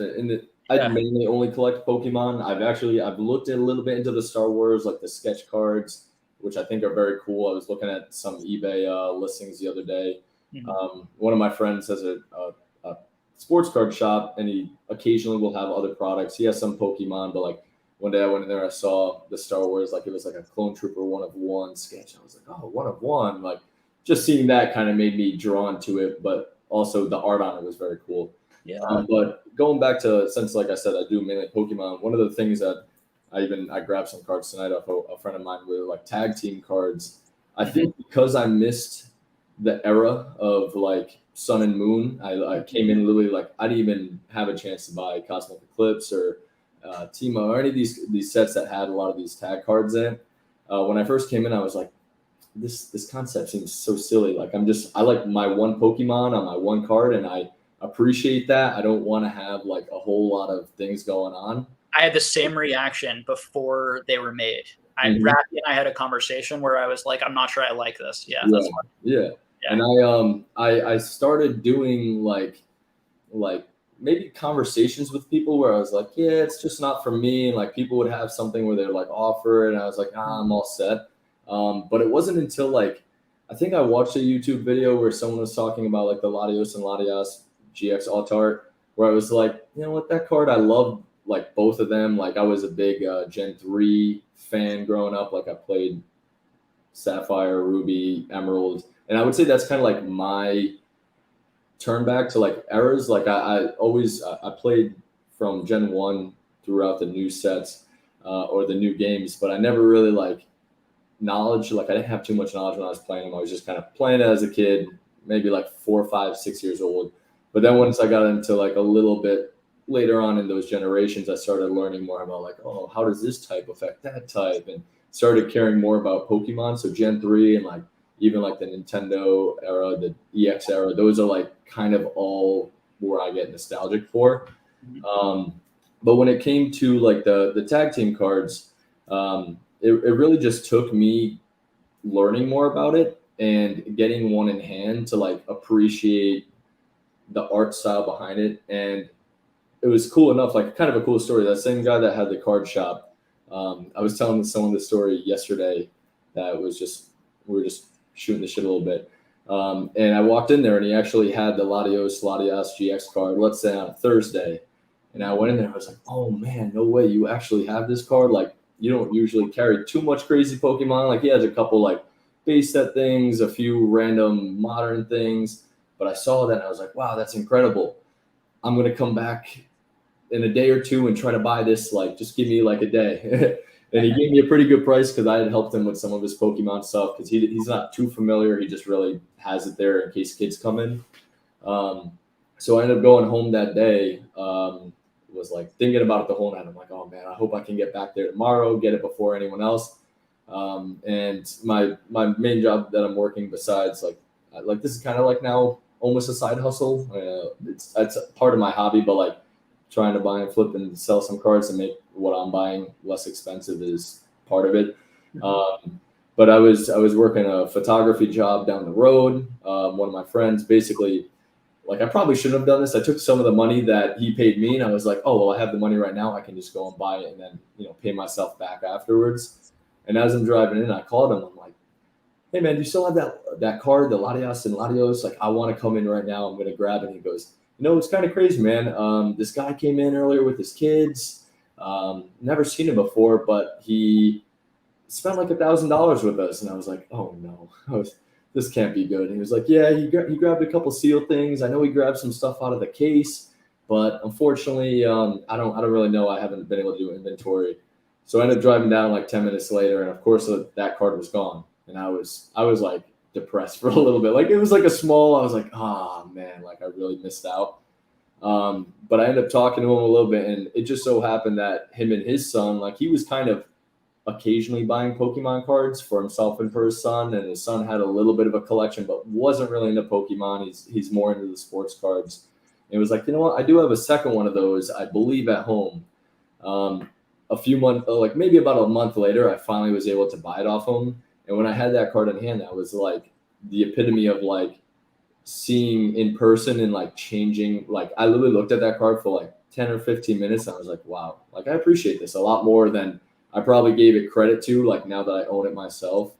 I ended up getting that card. It was one of the first cards I've ever graded. I'm newer to the grading market. I try to follow pop reports, but I'm not sitting and necessarily analyzing it to the point where I can gauge, the supply versus where the demand is, what's the price on eBay selling for. I still follow it occasionally. There are a few sets that I chase the PSA 10s in, and a couple other things along those lines. But I graded that card and ended up coming back a 10, which has been like, I brought it to this house for the first time. Like this is my baby right here. Like I honestly, it changed my opinion on that whole kind of era. And then since then, I've started finding like small lots or people having one or two individual cards where I'll go out and I'm like, oh, the tag team card. Like, that's actually the card that I like the most out of your whole set, which is, it surprises me how much I've changed for it. Especially now, like I've started learning more about, like, they have the regular tag teams that were in the set, but then they also have the alternate art of them, and they have the promo art of them, and they were in specific tins and things along those lines. So it's been cool to really learn more, and then like I'm appreciating it to the point where I'm like, my next goal is like, I want to collect every alternate art tag team card that they have available, which getting there, but it's going to take time. There's not going to be just an avenue for every card I chase after, but something like kind of start a new chase, especially because the opening product is not it. Yes, you're on your journey. There's a lot of stuff, and I think having fun with it, patience. I mean, you have to figure out sort of what areas you like the best, what research is actually useful to you, what research interests you. And it's a good time to be in the hobby and a good time to be buying and selling and learning all that sort of stuff. So have fun with it. Yeah, of course. One like quick question, because I know you said you're pretty much wrapping up. I'm tired too. I need to get going to bed. But I guess for a new buyer or seller, one thing that I've been kind of interacting with more on social media, they've been doing, like, maybe on Facebook. I don't really do it on Facebook, but Twitter has been like a pretty good avenue to buy and sell cards off of, which I was surprised. Never used Twitter growing up. Kind of missed that whole wave when it was very popular, and it still is very popular. But I see a lot of people buying cards on there, doing like claim sales and whatnot. Mm-hmm. Have you ever had any experience with like using Twitter, or like have you considered doing something like that? Because I don't even. Oh no, I made a Twitter, but I've like never used it. Yeah, so I literally have zero experience there. Yeah. I know nothing about it. Sounds interesting. Yeah, I mean, I like you. I was very kind of just new to the idea of it. I didn't really even like the idea of like, sending something out. But as I've slowly started positioning myself more on Twitter and like meeting people, which is really cool. Like, I've met people that I've now I have conversations with pretty regularly. I'm able to host like claim sales on my own, where at first I was joining them. I'm like, oh man, this must be a lot of work. And now that I'm doing them, I'm like, wow, this is a lot of work. Like it takes a lot of time to like sit down to really only make a small profit, but it does have its perks for someone that, relatively new, doesn't have too much of a following. And that's kind of where I'm like trying to target a bit, because I feel like it's a nice way to almost market yourself in a way. Like if I start doing the YouTube more often, like I kind of want to follow on a line of more doing live streams. I do want to make some content, but there's just so much out there that trying to find what I want to do might take a little bit more time to like really like, this is it. This is what I'm going after. Yeah. But the live streams, I think, is just a cool way to interact, just like what you're doing now. This is like, again, to me, this is like peak content.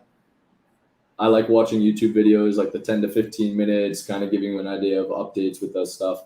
But I think be able to sit down and kind of hear a long form content of what someone's personal opinion on something is, it's great for me. I know it's great for a lot of the other people that are watching right now. That's probably why they're still right now 80 people watching, is because they enjoy being in this type of environment, as opposed to buy this. If you buy it now, it's the best price it'll be, and then you'll make $100 on it in a year. So I just want to kind of wrap it up with like saying thank you. Continuing to do this. Like I hope I can make more of them. It's more like I said, getting out of work, I got a notification. I was like, I thought this was yesterday. Like, no way. And made it home in time. I plan to do this for the foreseeable future, but I also know that like it's great that other people are doing the same type of stuff. So if I ever do stop, there will be. I'm sure there will be channels and communities and to take their place. I can't imagine ever stopping collecting completely or disengaging from the hobby. But so I think that it's nice to. Certainly there were channels that were sort of a model for me getting started. And when you go onto YouTube, you look around and you say, I like this type of content. That's the type of content I'm going to emulate. So I'm flattered that people, and happy, that people have watched my content and been like, I like this. I want to do it too. And then also, as you said, put your own spin on it, because everyone has a different perspective and a different area they might want to talk about and target. I think that's what's great. Absolutely. Well, thanks again for having me. If you guys do end up doing like a trade night up in Boston, I'm from Rhode Island, so I'm not too far away. I used to live in Braintree, so I was right down the road, but now back in Rhode Island, in Providence area, so it's only like a 45-minute to an hour drive. I would take a trip any day. So I think what would be good, so message me on Instagram. What would be good, and for anyone listening right now, maybe it would be good to get like a mailing list of people interested in this type of thing that we could have, so that anytime Nick and I are doing an event or going to an event in the Boston area, like we can alert you guys, just so that it gives them an option, in a sort of in a effective, targeted way that not everyone has to hear about it, and that you guys can you guys also it's not like invasive for you guys, and it's the type of thing where I expect a lot. I'm not expecting people to come to every trade night we do. It's one of those things where it's like every 6 months or a year to come out and make one of the trade nights would be sick, and just to see some people would be awesome. That's one thing I've wanted to like start branching into meeting people in person, just because it's tough when you're just on social media and you're a moniker and you have a symbol and that's all you're really known for. Like I don't really put my name to the account too much, so getting to do that, but like meeting people even locally, even just in local Facebook groups, like it's been great to kind of experience the community a bit more.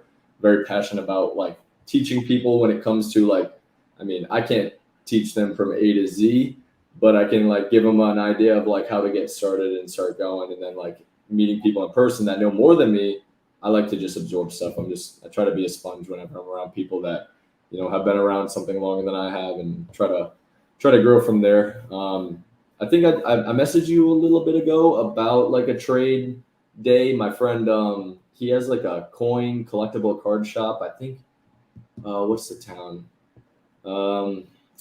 It's kind of like more Southern Mass, like 15 minutes from the Rhode Island border. Can't remember the town off the top of my head. I would say like maybe 5 minutes, 10 minutes from Rentham area. He did like a little card show, started getting a little buzz for it, and then the second one got a little bit bigger. So something like that, if you were ever interested, or anybody that's local interested, it's always a way to kind of get things going. So, well, thank you so much for absolutely. hanging out and coming on. I appreciate you waiting. And I hope you have a good rest of your night. Appreciate it, man. Hope everyone else in the chat has a good one too. Thanks for having me, Jake. Hope to see you in the future if a trade net ever goes down. For sure. For sure. No doubt. All right, man. Take it easy, man. Pleasure. All right. Yeah, so Nick just got here, so it is time to end the stream. Because we're gonna go for a lot longer old school, but now we gotta end. No, in all seriousness, I am thoroughly exhausted, but I think tonight was definitely very successful. I got a chance to talk to like I don't know how many people we did tonight. It might have been 8, 9 different conversations, and got to hear from a number of new people who had never been on the channel before. So it was super great. Really appreciate all of you guys who are willing to jump in and have a conversation. And everyone here should be appreciative as well. And, thank everyone, who comes on. It's I don't know if brave is the correct word, but I'm glad that people are willing to come on and put themselves and, open themselves up to the chat. Who knows what they're going to say? No. So I am thoroughly exhausted after having all those discussions, but hopefully you guys really enjoyed it. This weekend, it is possible that I'm going to do another video with someone, but I will be traveling. So I'm probably not going to do quite as much content over the next few weeks, and into like the first week of September, I'm going to be like taking vacation. And I think there was 1 month where I didn't do that much content during the Mania because I was just over YouTube and Pokemon and was so frustrated by the content out there. But other than that, I'm not sure I've taken a week off since I started this channel. So I might take a little bit of time. But definitely we'll be doing the monthly, Discord Patreon thing, and we'll also be doing the weekly office hours in the Patreon for those there. And yeah, just as always, just really appreciate everyone, really appreciate the support. If you can subscribe to the channel, I have a personal goal of making it to 10,000 subscribers. So if anyone out there can help me make that, once we get to that, I will no longer ever ask anyone else to subscribe, because it's just a round number that would feel fulfilling to reach. And I secretly, when I started this channel, I set 2 goals for myself, and I said, I'm going to keep doing this until I reach these goals. This is like even if it's a failure, I'm just going to plug away. And it was 1 million views and 10,000 subscribers. And we're actually closing in on the 1 million views. The 10,000 subscribers, we've still got a way to go, but would really appreciate all, that. Jake, we're going to get you a play button. That would be stunning and completely unnecessary for this channel to ever get to 100,000 subscribers. And honestly, it might even be like a lot worse if we were that big and there were that many people, and it would probably require a change in the content. And it's part of what's nice about this is it's a fairly close-knit group of people who like know each other. But getting to 10,000 subscribers would be a personally really cool thing. And also, it would help a little bit, in terms of me getting people on. And, there's a lot of people who don't know me, obviously, in the Pokemon space, but particularly when we start getting into like the sports card space and other spaces. And there might be people who, bigger people that I could get on if I had more subscribers to show them the subscriber count, because they don't know me. Those types of things matter, unfortunately, in terms of like people taking you seriously and people willing to come on your channel. So in that sense, it would be good for us here, but otherwise, who cares? It really doesn't matter. What matters is that the people who like this enjoy it. Again, I really like, it's more my goal is mainly just to make stuff that makes people happy and that people enjoy at the end of the day. So again, now I'm just exhausted and rambling, but again, really appreciate you all. And I'll talk to you all again soon, I'm sure. All right. Everyone have a good night.